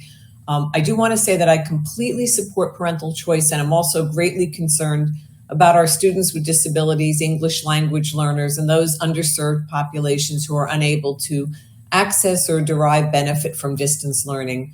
At the same time, I'm extremely concerned about the safety of our teachers and other employees.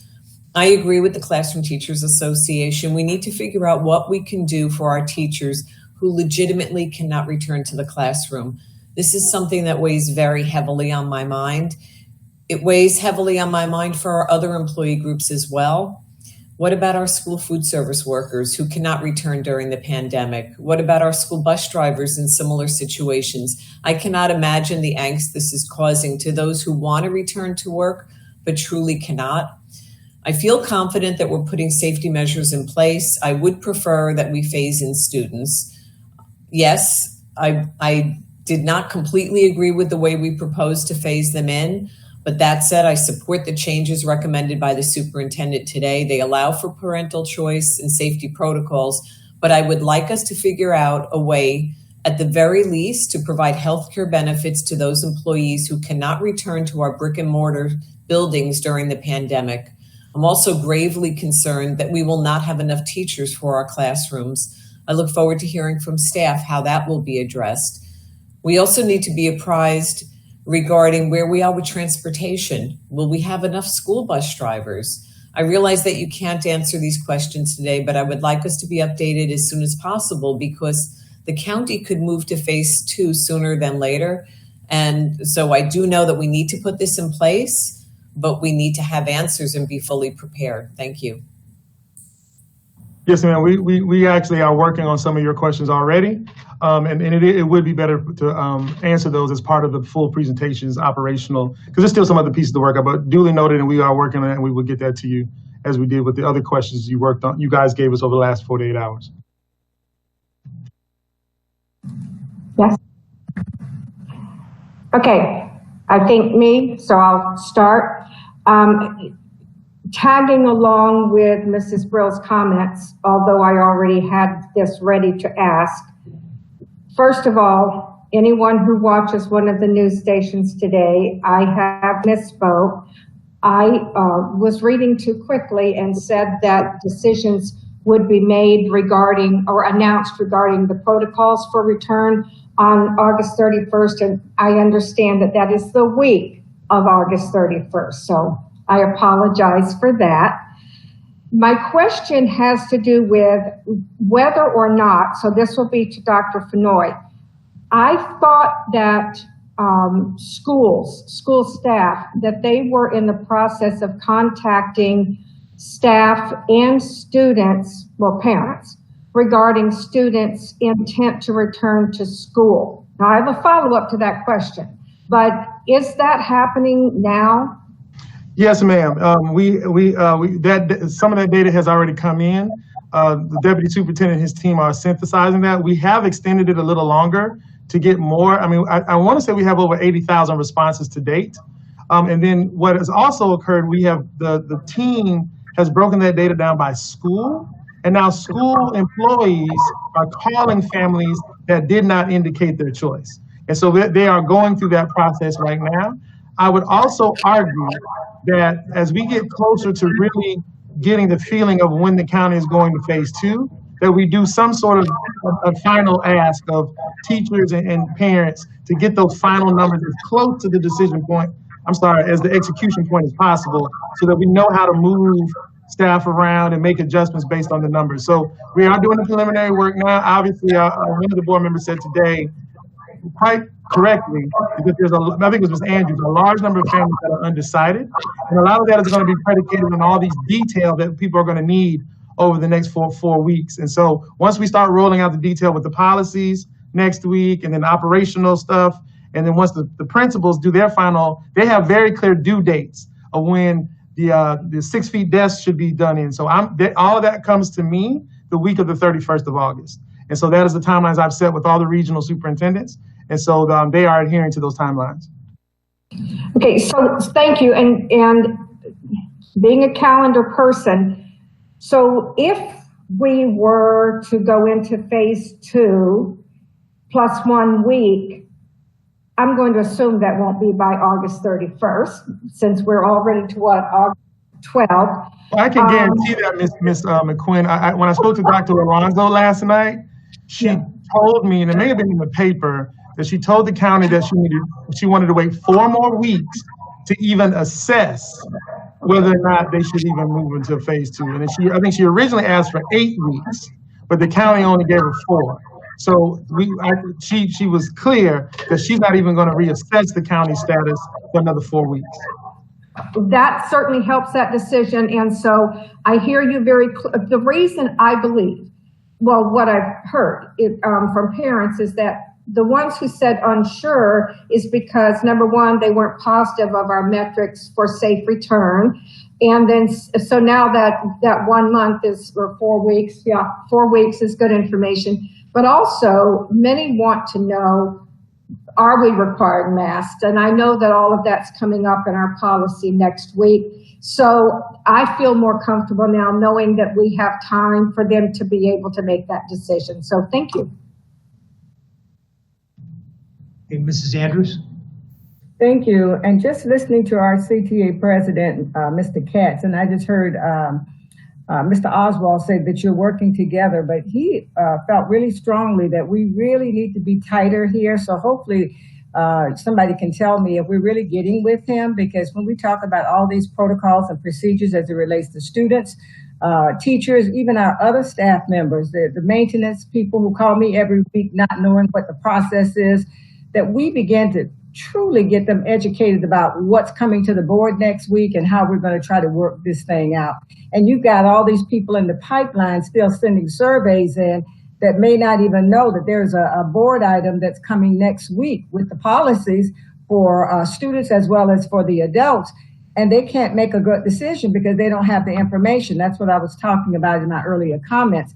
But I really am concerned about the teachers, because we did have a speaker to say that they had actually been in contact with Miami-Dade and Broward, and they didn't feel that we were treating them the kind of way with the respect, because it starts in the classroom with the teacher, as some of our neighboring districts who are still in phase one, just like us. So if we could go back and look at what's happening from their negotiation standpoints with their unions and how they put that together to help the teachers as well as the other staff folks, that would be helpful to me, that we have that information and we're working together. And one last question that you probably don't have an answer to right now, as we begin to go back to brick and mortar as well as distance learning, you may have a 5th grade class that's 50-50. Half of the children are on distance learning, half of them are in the classroom with one teacher. Have you thought about how that's going to work out? Because we don't know. When we look at the survey results, you've got a lot of people that will be keeping their parents that will be keeping their children home, lots of them bringing them back, and you only have so many teachers, and you're going to have to look at all these scenarios. So I don't know if you've looked at that yet, but that's a question that I'd like to know how that will work too. But I am worried about the teachers a lot, because I do want you to know that many of them may be young, but they may be having a parent at home or a grandparent at home that they're taking care of. They may have underlying issues, and we've got to flesh that out to make sure that we take care of them and they're not penalized. It's almost what Ms. Brill said, as well as Ms. McQuinn. So we've got to really go back and take some time on that. Thank you. Thank you. Before Dr. Robinson, because I know you have quite a bit of information you want to give us, and I appreciate your medical expertise, so give me a minute just to ask a couple questions before I call on you. Dr. Fenoy, after next week's presentation, the community will have a much better understanding of all of our protocols, so I'm hopeful that you'll do another survey at that point and delete the question about unsure. We just need to ask the parents yes or no, and one of the other questions should be on that survey is, if your children rode the bus last year, do you intend to have them ride the bus this year, understanding that they're probably not going to be social distance, they're going to have to wear masks, they're going to be on buses with other children sitting close to them. I mean, that stuff has got to be asked, because we not only do we know how many kids we're going to have, we need to know how many teachers we're going to have, we need to know how many bus drivers we're going to have. So we should do another survey and delete the question about the choice of unsure. At this point, they've got to give us their best guess as what they're going to do. That is a fantastic suggestion. It was actually on my, if you notice, our questionnaires are getting simpler and simpler. So I think that last one is basically, are you coming or not? So totally agree, and we will work on that. And the other thing I wanted to mention is I spoke with Mr. Tierney today, and I think I briefly mentioned it to you when we met.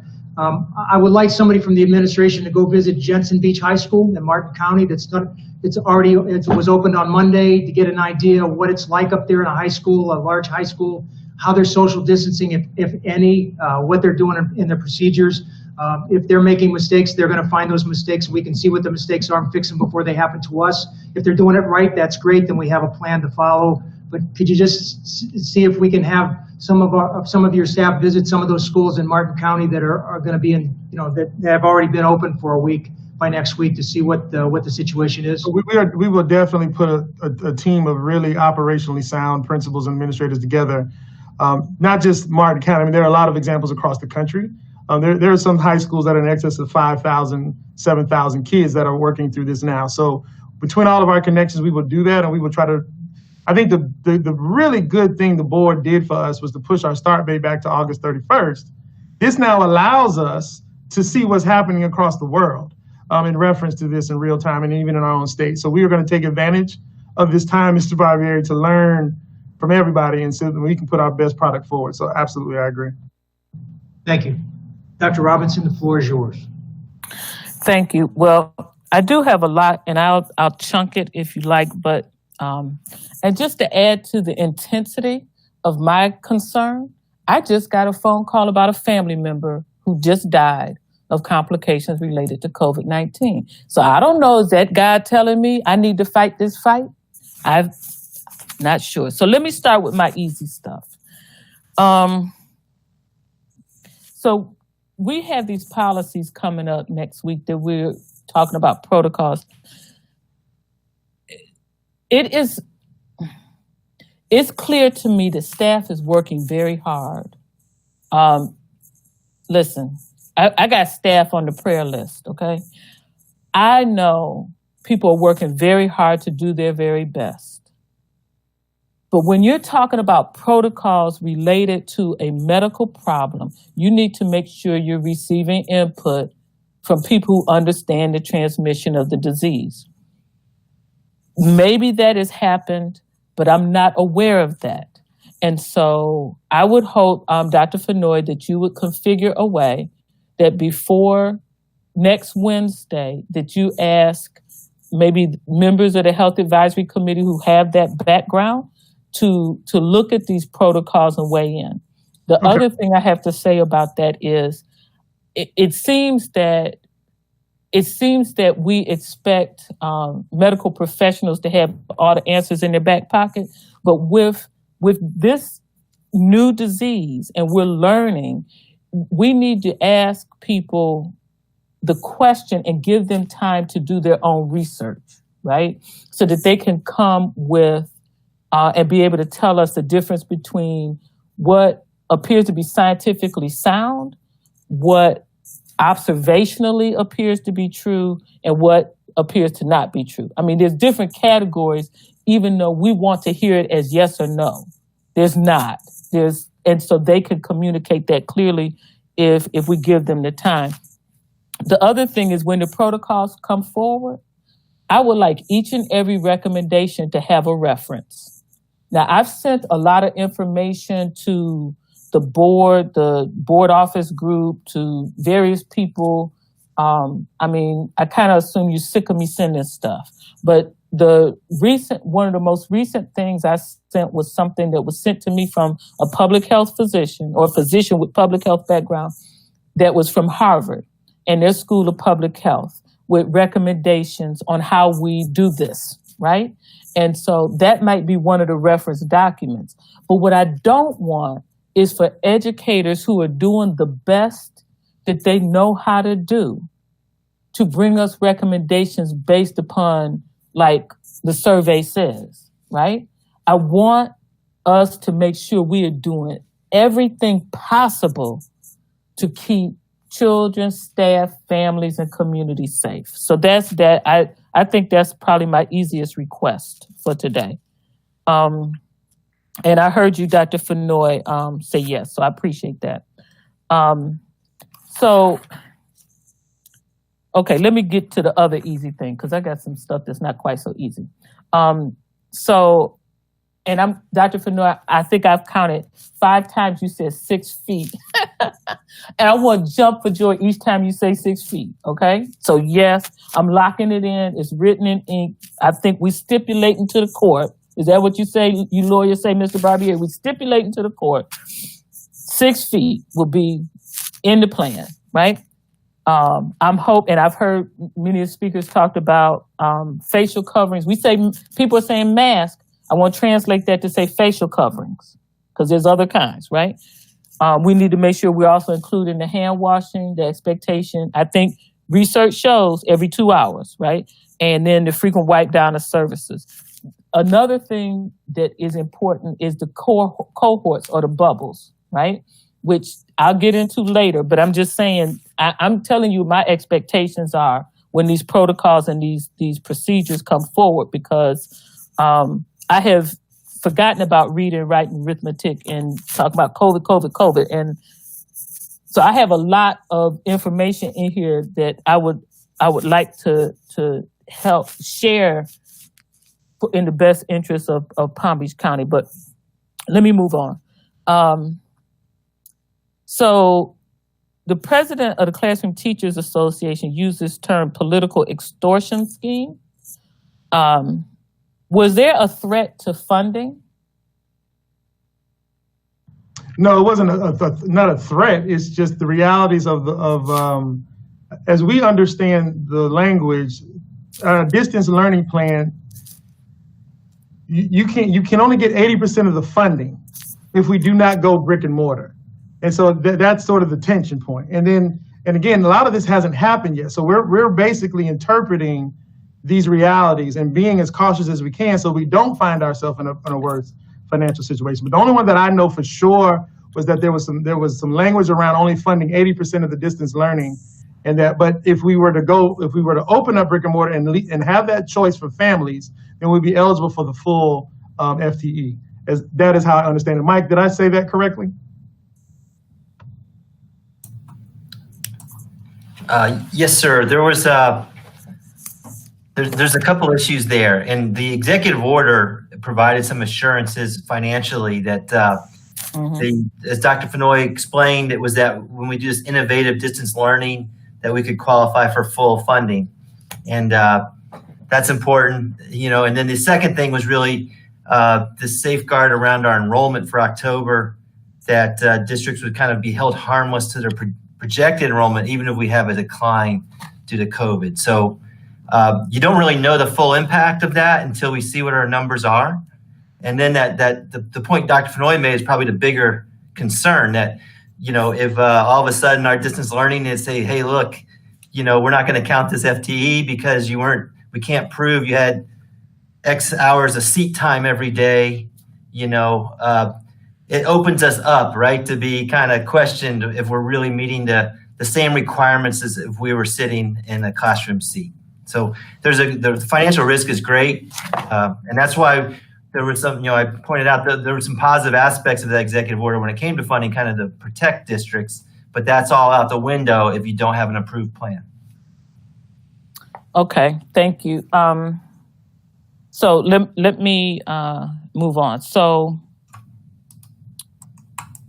there is some tension about the language on page 13 that just basically clearly says that Palm Beach County is going to decide when we move into phase 2, meaning reopening bricks and mortar, right? Is my request. I understand okay, so let me state what I believe the procedure to be, that the Board of County Commissioners would request that the governor move the county into phase 2, and the governor would then say yes or no, right? And so I do understand that the first domino comes from Palm Beach County, the Board of County Commissioners. I got that part, right? But the direct connection, there's negative feedback about. I'm just going to ask that we amend that paragraph to say, you know, that, well, first off, I'm not going to agree to this, but I think that the plan should not name Palm Beach County. It should say what we're going to do when we move into phase 2. You follow me? Because basically what we're doing is we're directly tying, I get the connection now, but we're directly tying in this document what our decisions to Palm Beach County's decisions. So let's pretend, and we had a prior board meeting where there was some conversation about a particular person being bullied. So let's pretend that this bullying expands and the county commission is bullied, and tomorrow they go, okay, well, never mind. We're going to ask for phase 2.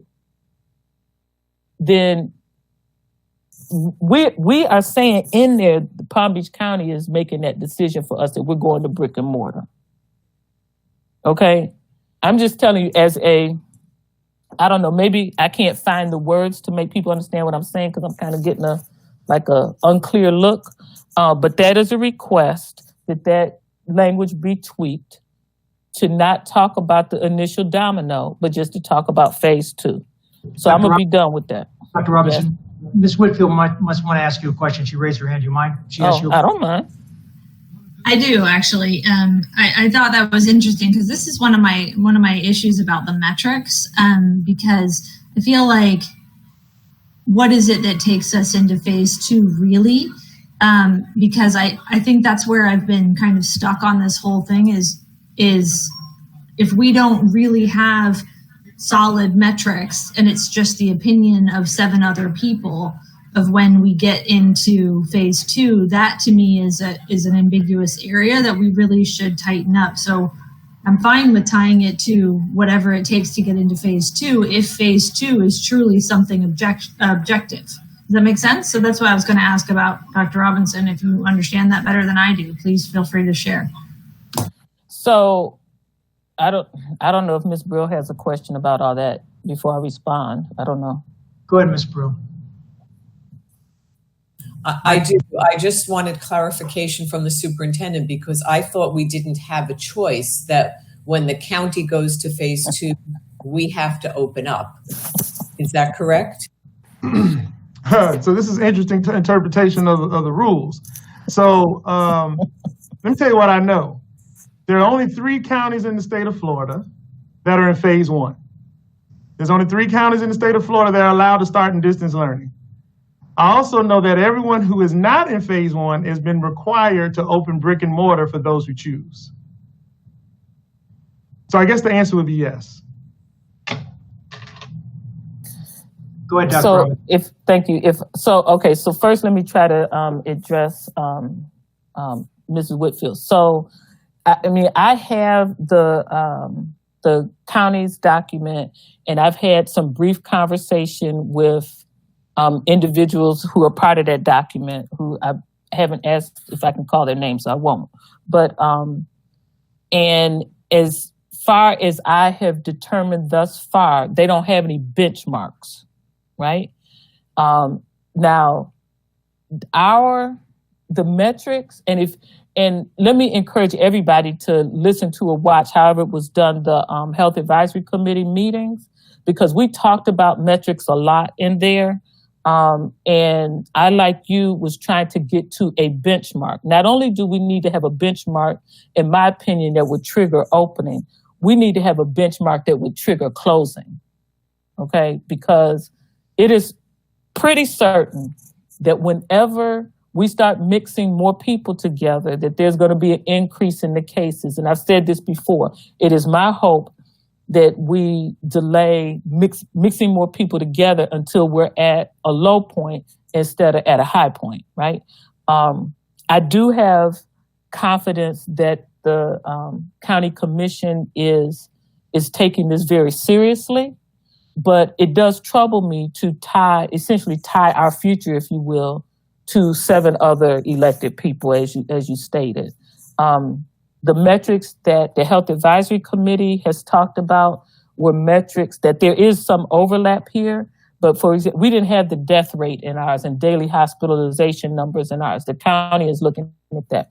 But ours were numbers, calculations that were based upon the 6 buckets that the governor had in his reopening plan, right? And I actually did a lot of work researching other plans in terms of what those benchmarks should be. And based on the emails, there's a lot of confusion about metrics, at least from community members. And I hope at some point we can straighten all that out or make it clearer for people. But so that's that. So my request there, and I hope I answered your question, Mrs. Whitfield. So my request is that we just wordsmith that paragraph. So I understand how it is, but out of respect for our partnership with the county, that we not blame them for the move forward, even though I get they're the first domino. I understand. Okay. Well, I can't promise we'll change it, but I'll definitely work with the general counsel's office and the rest of the team to see if we can come up with some language before submitting that if the board approves tonight. Okay, thank you. So, Dr. Robinson, Mrs. Quinn wants to ask a question. Hold on. Can you hold on a minute? Sure. Go ahead, Mrs. McQuinn. If it's on this topic, what Dr. Robinson is speaking about, go ahead. Yeah, it's on this topic. I want to make sure that I understand, because I don't want us to leave here tonight without approving this plan. I fully intend to support Dr. Fenoy's recommendation. So if we're going to, we can approve it and then staff can make changes. That's what I want to know. Mrs. Rico. Thank you. I just want to suggest to the board, because this is a very, very critical piece, the clarity with which this proposal has been presented is very cut and dry. It's phase 2, however we get there, we know what the process is, and it is stated in the proposal that the process to get to phase 2 for our county is through the county's process and the governor's approval. Having said that, if you are asking for if this board wants something different, then I believe that you should create some other metrics or some other standard or some other something that is very clear and amending this plan, because otherwise it's unclear and we're going to leave here with a plan that is unclear in terms of what the trigger date is. Maybe that's not Dr. Robinson, but it sounded like that's what was being answered. Mrs. Rico, just let me ask you a question. Whether the county asks or not, if the governor moves us to phase 2, do we have any choice to keep the schools closed? Based on what the superintendent said, if we're in phase 2, there's no district in the state that's not in phase, it's in phase 2 or further up that has not been required to open its schools. So whether the county does it, the county can't only request, the governor makes the decision. At this point, if the governor moves us to phase 2, however it gets there, whether the county requests it or we ask them to do it, are we allowed to keep our schools closed when we're in phase 2? Okay, so the executive orders do not say phase 1, phase 2, or anything along those lines. The superintendent already addressed this, okay? And we addressed this in prior memos. So there is nothing that immediately triggers a phase 1 open school, and that's what the governor's executive order said, okay?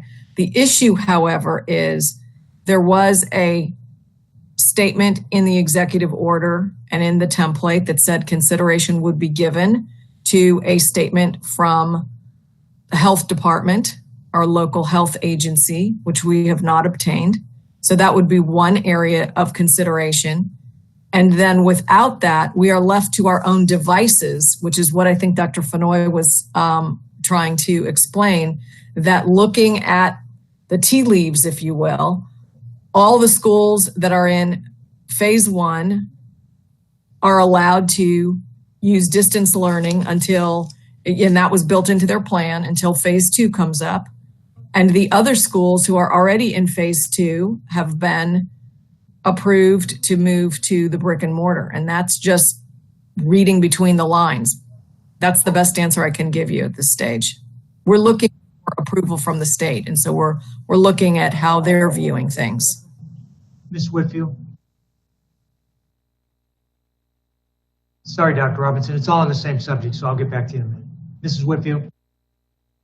I just wanted to say that it is my understanding from the conversation with the superintendent, and I think he's explained this to all of us, that all of those things that we're talking about were the story as of 2 weeks ago. But once the DOE came back with their requirements for us, our plan will not be approved unless we tie it to phase 2. So I don't know that we totally have a real choice here.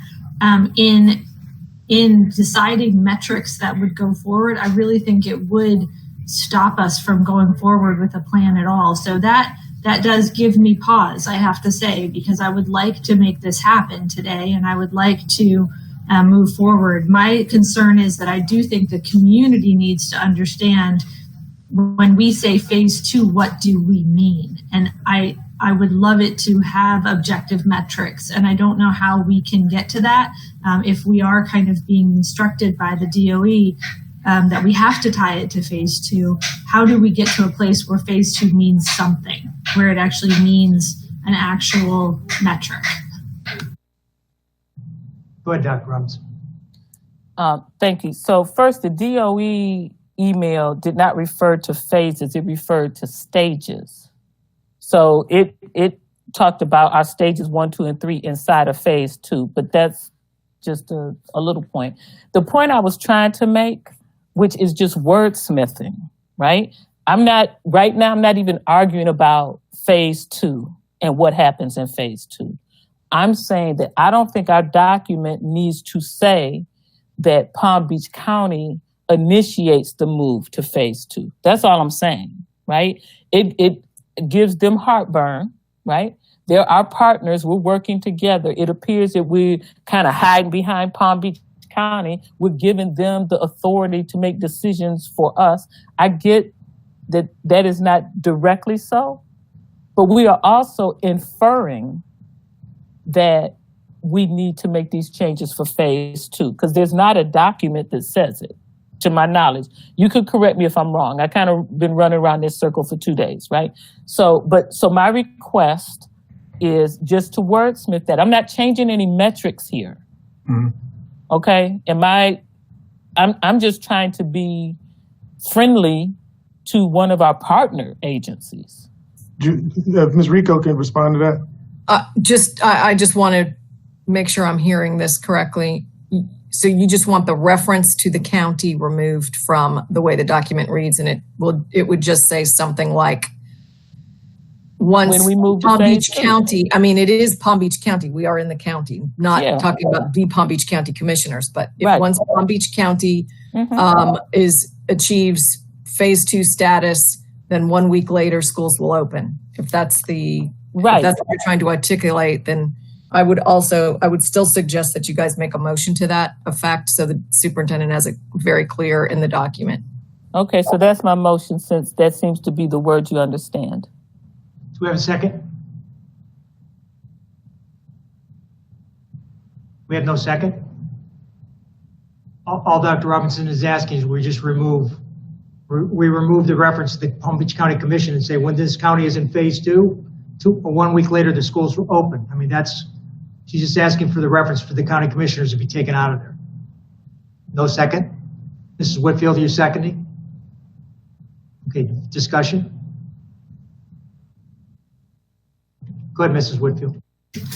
So I'm seconding it just for discussion purposes, really. The only issue that I have with it is it seems, I mean, I'm fine with taking out the words county commissioners, but the issue that I have is that we are a smaller entity than the entire county. I mean, we are very large, but we don't make decisions for the county. The county's bigger than us. So I'm fine with taking out those couple of words, but I think it's being a little bit obtuse. I don't think, it's just not a reality.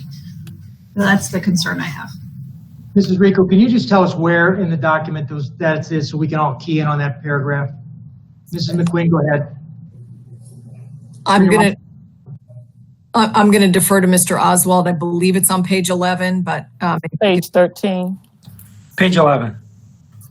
It's my 13.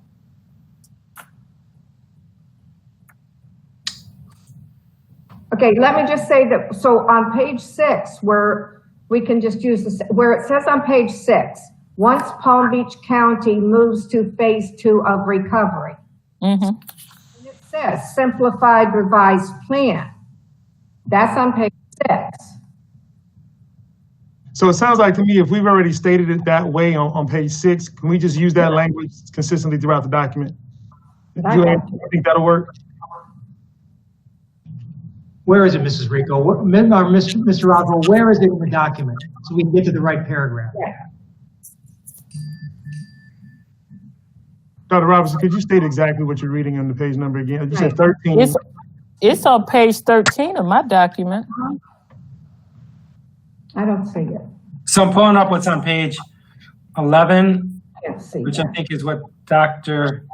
Robinson is Well, my referencing. document shows all the red strike throughs and everything. Oh, okay, yeah, you have the extended Okay, version. The red strike-throughs would be page 13. The clean copy is on page 11 in this paragraph here. I think, Dr. Robinson, you're referencing everything below this particular sentence to be removed. And I realize Mr. Oswald, but again on page 8, it's very clear, county in phase 2 plus 1 week. So essentially, it's the explanation of the process by which the county approves or seeks the approval. So your statement is, can we remove that process because it's not ours? Correct. I'm not arguing about phase 2 right now. I'm not arguing about. Take the explanation of how the county obtains their phase 2.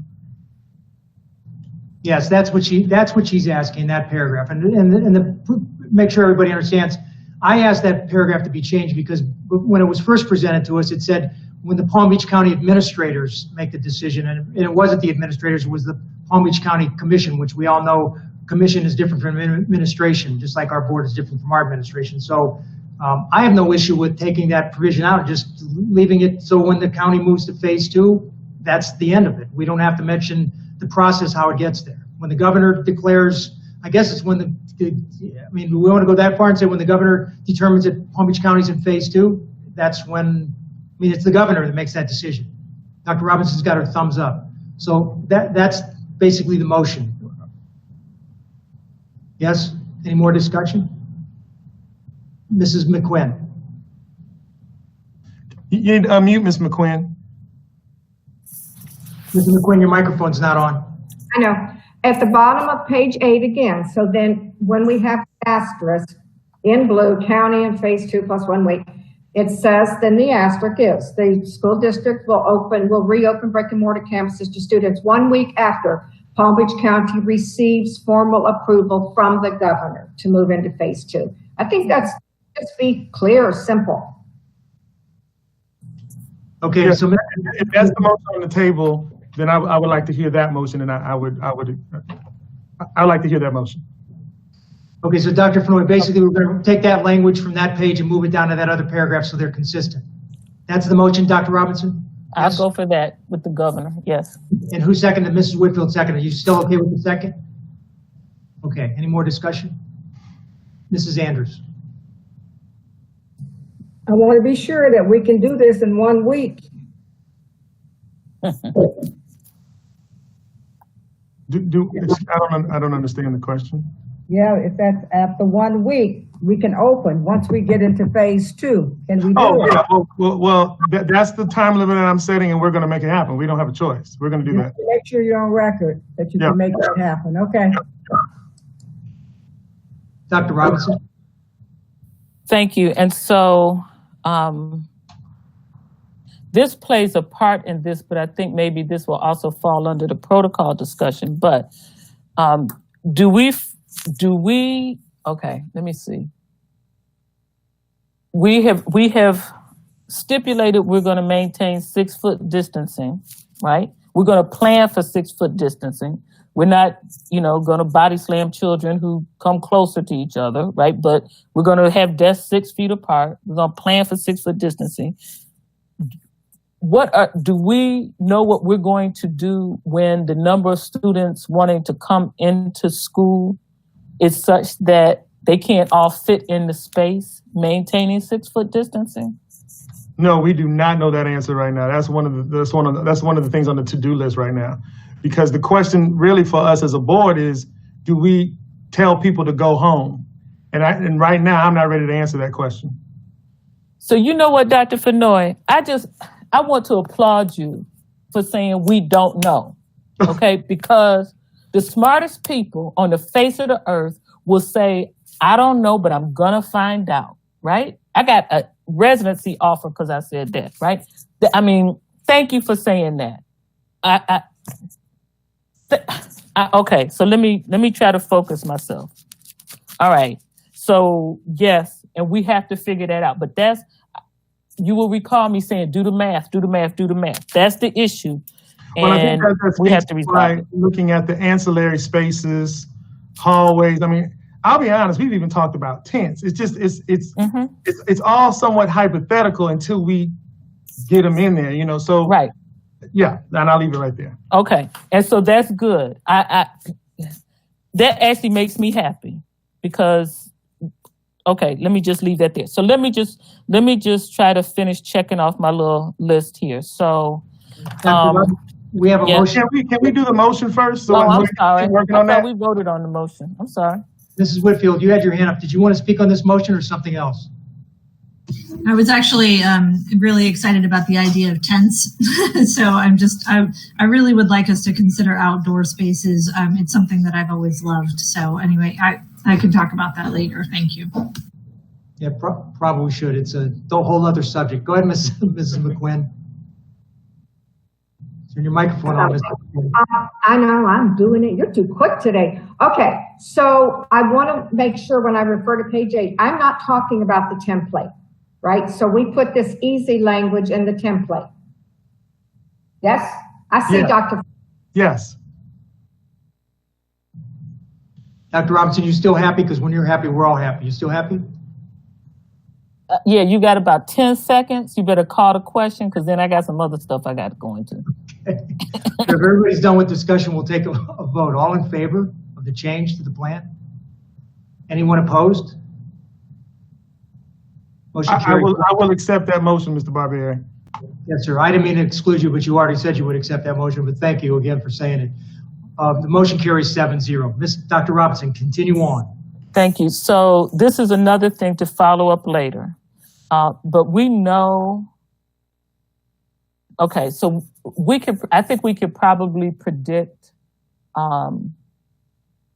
that this parent choice deal is going to add to the disparities in academic achievement that we already have that are being aggravated by distance learning, right?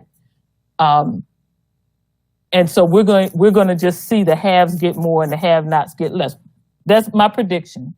So the question is to be answered later, because I think this should be we don't know yet question, or answer, but what plans do we have and what monies are we going to save for additional catch-up educational services for students? Now, I know we talk about students with the IEP. They're protected by law. We must do that. I'm talking about the students who don't have an IEP. We have to be clear about trying to make up for their academic slide as well. And so I would ask that staff really work on that and bring that back to us, and that Mike Burke stashes some money somewhere. So now let me go to which might be the last point that I'm going to bring up. So I mentioned this. I think I mentioned this. I had these conversations so much, sometimes I'm not sure who I said it to, but there was a study published by the CDC of contact tracing in South Korea. They did contact tracing of, I think it was 5,706 COVID positive patients. Now, and they did real contact tracing, not this telephone call stuff. They knocked on doors, right?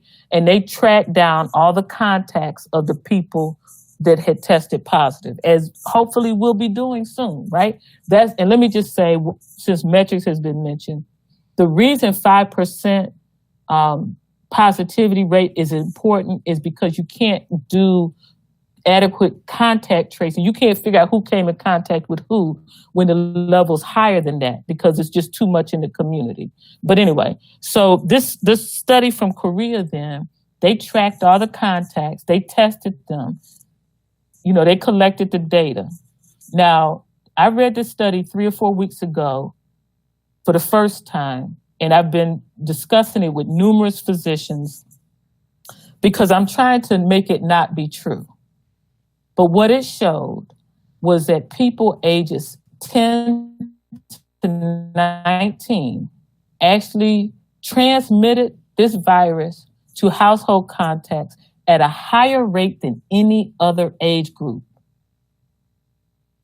Now, I'm going to just ask for that to sink in, because it is the only study that I've seen that analyzed the data that way, right? Where they sorted the first positive person that they tested in that cohort of 5,700 and sorted them by age to see who infected who. There's been other studies that basically assumed because there were more adults who were positive than children, like in the household, that therefore the transmission must go from adult to child.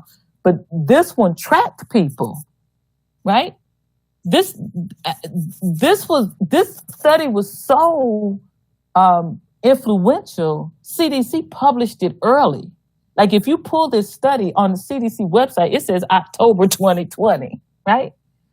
because that's what happens in science. When you start getting information that is alert, they publish it. We need to warn you. We need to tell you.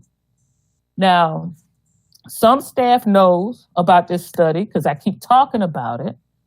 That study tells me that the previous phased-in plan was not ideal, right? That study tells me that we should not open middle school and high school. This is what it tells me. So now we can meet the needs of ESC students. We should, right? Even if there was no law mandating it, like we need to do better, right? But if we're going to talk about really meeting the needs, we've had numerous parents who've shared with us. We've had, the American Academy of Pediatrics. Everybody has told us the importance of face-to-face for younger students who are not as likely to do well with distance learning, right? But now I have contact tracing data that tells me that middle school students and high school students are more, if they're positive, are more likely to give it to their family members. So we keep hearing people talk about the children and whether or not, somebody's saying only 100 children died or something. Well, okay, like if that was your child, okay. But anyway, but it's not just the children. It's not just the staff. It's the families and the community. Okay? And what this data is saying is that middle school and high schoolers will transmit this thing to their family and communities at a higher rate. That's what it says. I've been looking for data to tell me it's not true.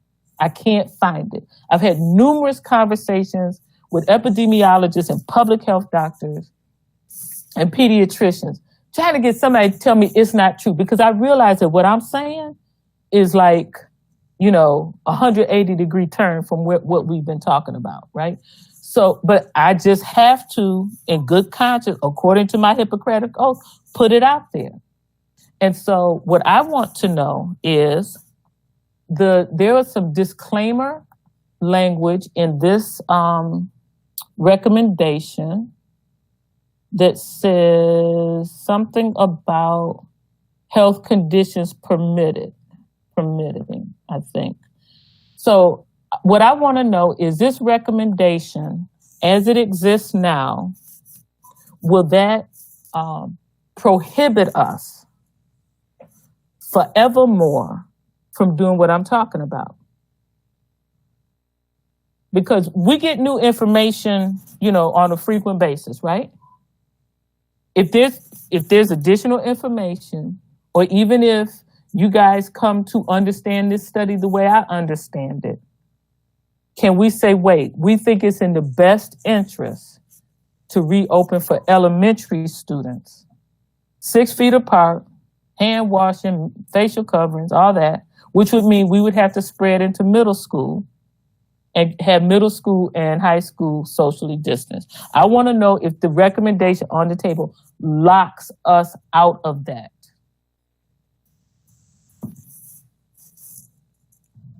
Go ahead, Ms. Rico. Go ahead, Mrs. Rico. Thank you. Okay, so the recommendation that's on the table, as you all clearly articulated with an amended motion, states that once the county is in phase 2, we are going to open schools, okay, under the terms of the operational plan, okay? However, the state's executive order recognized the statutory authority of local school boards and local superintendents to make decisions on the basis of health, safety, and welfare to open and close schools. That still exists. Now, the way, again, we have to look at reading things the way the Department of Education is reading them. And that means that school by school, there needs to be a determination as to why a school would be closed. And so if that's if something occurs hypothetically and based on health, safety, and welfare, every single school has a justification, a specific health justification that would need to be laid out school by school by school. So I do not think, Dr. Robinson, that the way you phrased it to say all elementary schools will now be open, but everybody else will be closed without doing the exercise of school by school and the specific justification, I think that would be a problem. So again, I think you go to the statute, go to the interpretation, go to the school by school, and then you do have your local authority intact. Go ahead, Dr. Robinson. So what I'm hearing you say then is that according to DOE, then we need to wait until some people get sick before we keep the other people safe. I'm not saying that. What I'm saying is you would have to, I can't speculate on what the health justification is, but that would be, if there is a hotspot, for instance, in our local health department identifies a specific school or a specific neighborhood that's feeding into a school. Those are the kinds of things. I didn't say somebody had to be dead, but I didn't say dead, I said sick. And a hotspot means a bunch of people are sick. And so what I'm trying to do is to prevent those people from getting sick, not only the students, the staff, the families, and community. But the other thing that is increasingly clear is that there are going to be long-term consequences of people who get this infection, even if they have not been significantly ill. And let us not talk about the percent asymptomatic positive, right? So the question is, we have to wait. Tell me if I'm hearing this wrong. We have to wait until there's a demonstrated problem. We are not allowed to prevent a problem.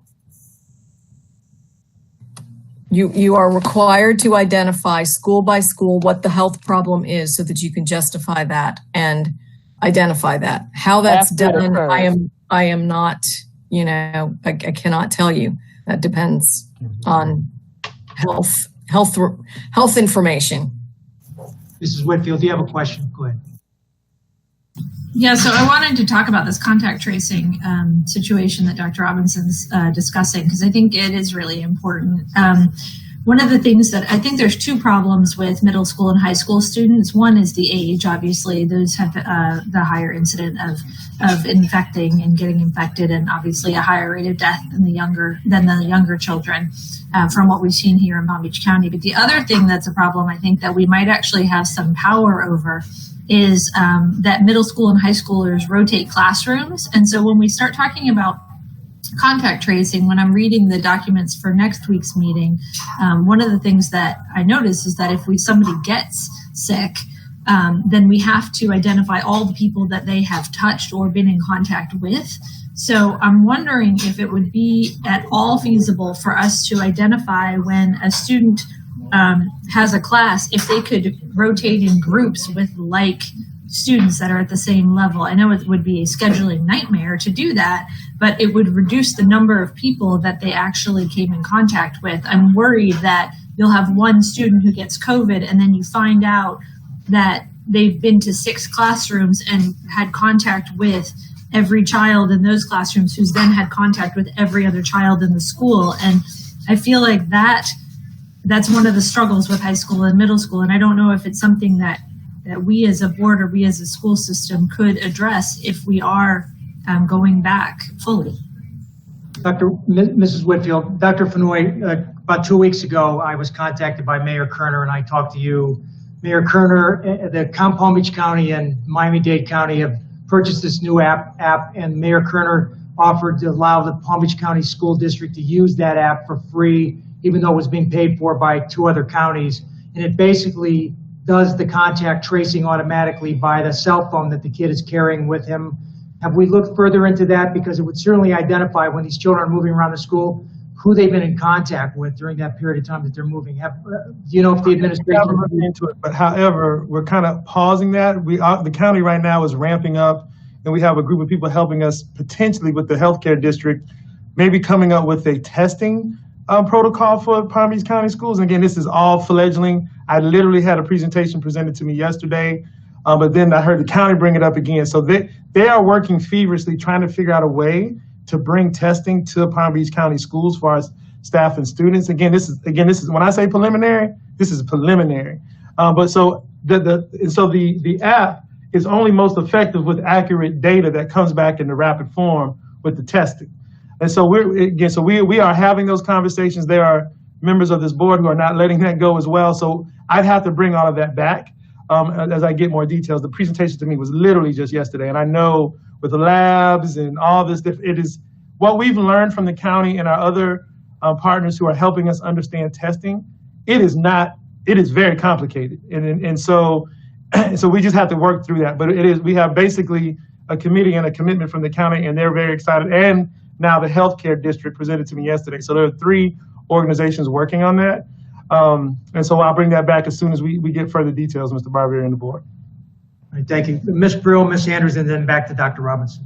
Wait, Mr. Barbieri, I just, I wanted to see if anybody could address my question about scheduling that I was just asking. Well, I can tell you right now, what you're asking, it can't be done right now. It'd be absolutely impossible. Yeah, speaking as a high school principal, we've been working for 7 months with the schedules we have now. So there's no way that could happen. Thank you. Ms. Brill, then Ms. Andrews, then Dr. Robinson. With all due respect to my colleagues and to Mrs. Whitfield's question, we are veering way off the plan that we are supposed to be discussing. So talking about contact tracing, talking about moving students around, these are those robust conversations we need to have in our subsequent meetings. Bottom line is, if we do not bring the children back when we are in phase 2, the Department of Education is not going to approve our plan. So I think we just have to map out those details for how, when something occurs, we shut down a school, but we do that at a later meeting. This topic today is approving our plan. It's not the devil that's in the details. So thank you. Thank you, Ms. Brill. Mrs. Andrews, you were next. Yeah, and I agree with Ms. Brill that we're venturing out because we're talking about contract tracing. And just as of yesterday, policy 5.326, we're talking about having kids come back and we don't have a mechanism to get their temperature. We're asking their parents to take their temperature before they leave home. That's some basic piece that many parents may not even be able to do. So we need to kind of flush that out to see how we're going to check on kids when they come to school every day. Something as simple as that. We're already on contract tracing. I got a big question mark for parents who are going to send their children back that may not have the opportunity to get them checked before they walk in the door. And the clinics will be filled with children because we don't have a mechanism to discuss how we're going to check their temperatures to make sure that they're okay when they walk in the door. Not even talking about to the next level of contact tracing. So we need to kind of stay focused so that we can get this plan in and get some approval. You're correct. I mean, all of these subjects are going to be discussed next week in detail at the workshop. Ms. Brill is correct. Dr. Robinson, I realize there's a lot of information you want to share with us, but it can possibly wait until next week, because if it's not part of this plan, it doesn't make sense to discuss it tonight. Charlie, you had your hand up. Go ahead. Yes, thank you. I've listened to this, and I think we're at that point where I think the comments that Mrs. Brill made really are pretty germane to this issue. I think the reality is that the only thing we should be deciding today is whether or not we're going to be submitting a plan to the state that they'll approve. And I can almost guarantee, and I think every one of us will, that between now and Friday, and between now and next Friday and the following Friday, this thing will move so much that every single detailed plan that we have in place may change significantly. I've had conversations with principals and employees, and I think so far 4 different school districts about their plans, and I've had the consistent response back that they think that everything they've got in place will there's a likelihood that these things will change.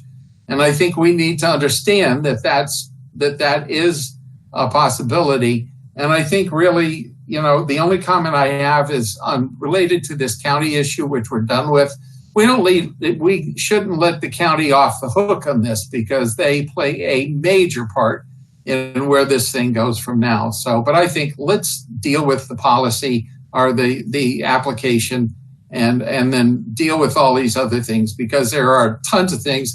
The question that was asked about schedules, I could give that easy answer is that Dr. Fenoy and all the principals would be looking at a high school that has students in 9th through 12th that all are in different classes and some of them together. So to try to manage schedules of everybody going in different directions, that's a bigger issue than I think we can deal with. Thanks. Dr. Robinson, you want to finish up your comments? Thank you. So let me just be clear. The reason I brought up the contact tracing study was to say why this is not a proposal based upon health. Now, I get the political thing and the DOE is basically saying we don't care. That's all that, but maybe it's just because of my professional experience that this weighs heavily. I guess it would be nice if I didn't lose sleep over this, right? But see, I'm afraid that I know what's going to happen as a consequence of our decisions. And so let us be clear. I wasn't veering off anywhere. I was explaining the science that tells me that one piece of science that tells me why this is bad. And just the other thing is our stage 1 has been approved, right? So what we're talking about is whether or not our stage 2 will be approved. And so, I just need to be clear. You could call the question. I know you don't want to hear from me anymore, but I'm going to stand strong on health because I don't want to. Does anybody know how many of our custodians have tested positive? We just need to deal with the world we purport to supervise. Call the question.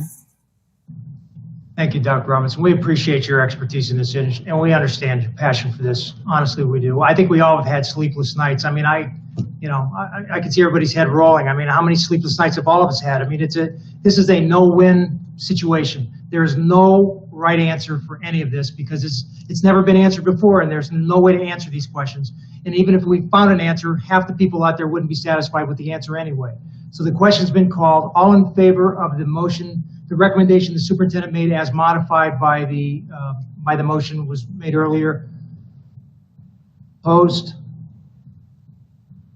Motion carries 6-1 with Dr. Robinson in opposition. Mr. Superintendent, do you have anything else for us this evening? No, sir. I just want to say I appreciate, Dr. Robinson made me think about something that I hadn't really thought about is as a husband and a father, none of us have even had time to mourn for our own losses. Now, I know this board knows a whole lot more about my situation than the public does. But she made me think about that. We haven't even mourned for our own personal losses as board members. And our entire team has been and will continue to be exceptionally stressed about making this board look good, keeping people safe. But I'm gonna tell you as superintendent, I cannot be proud of our team persevering through the emotional challenges, their life challenges, the emotions of all of you, the demands of all of these emails that we're getting. And truthfully, ladies and gentlemen, they still come to work every single day. And so when I say that I appreciate all the board members acknowledging not only how hard this has been, but will continue to be for us. Because we are in days that aren't about COVID, we actually do make life and death decisions. And when I was a principal, and as I am a superintendent, you have to remember, the reason why my education changed the life trajectory of my entire family, right? And so that's a life decision, and so, it's now expanded in a way that none of us ever anticipated. And I just want to say that we should be proud of ourselves just for still being here doing this. Let's be clear. I know every one of you, general counsel, all of us have said, oh my God, it's like you're in a movie sometimes, like just the days, right? So again, I appreciate the board's support. I appreciate the challenges.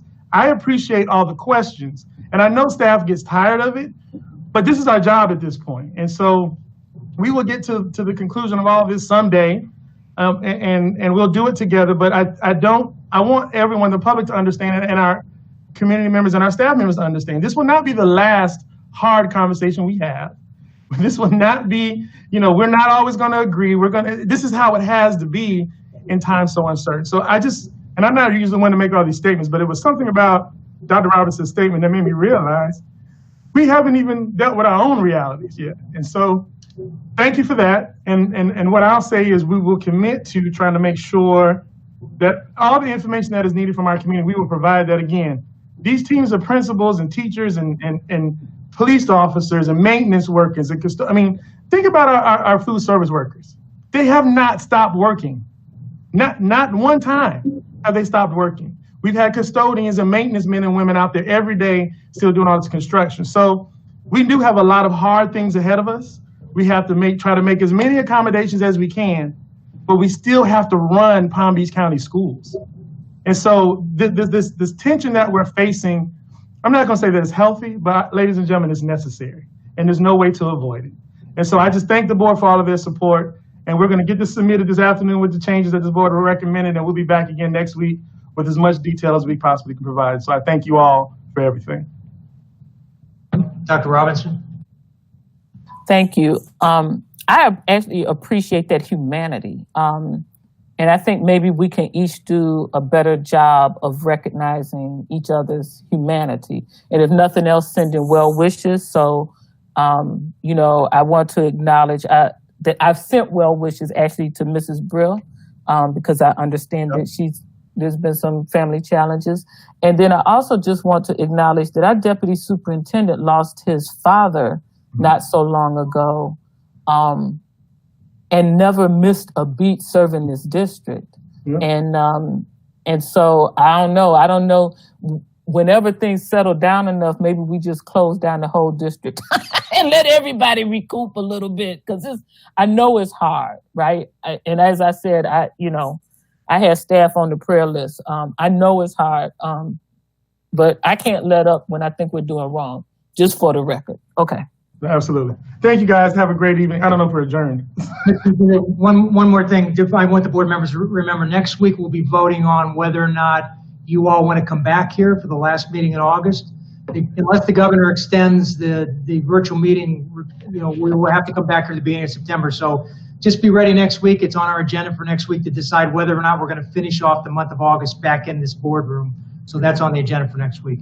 I hope all of you have a nice evening. We'll see you all next week. Bye-bye.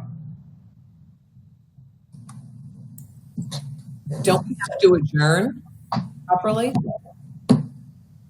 I think they did. I think. Well, we're going now. I guess we are.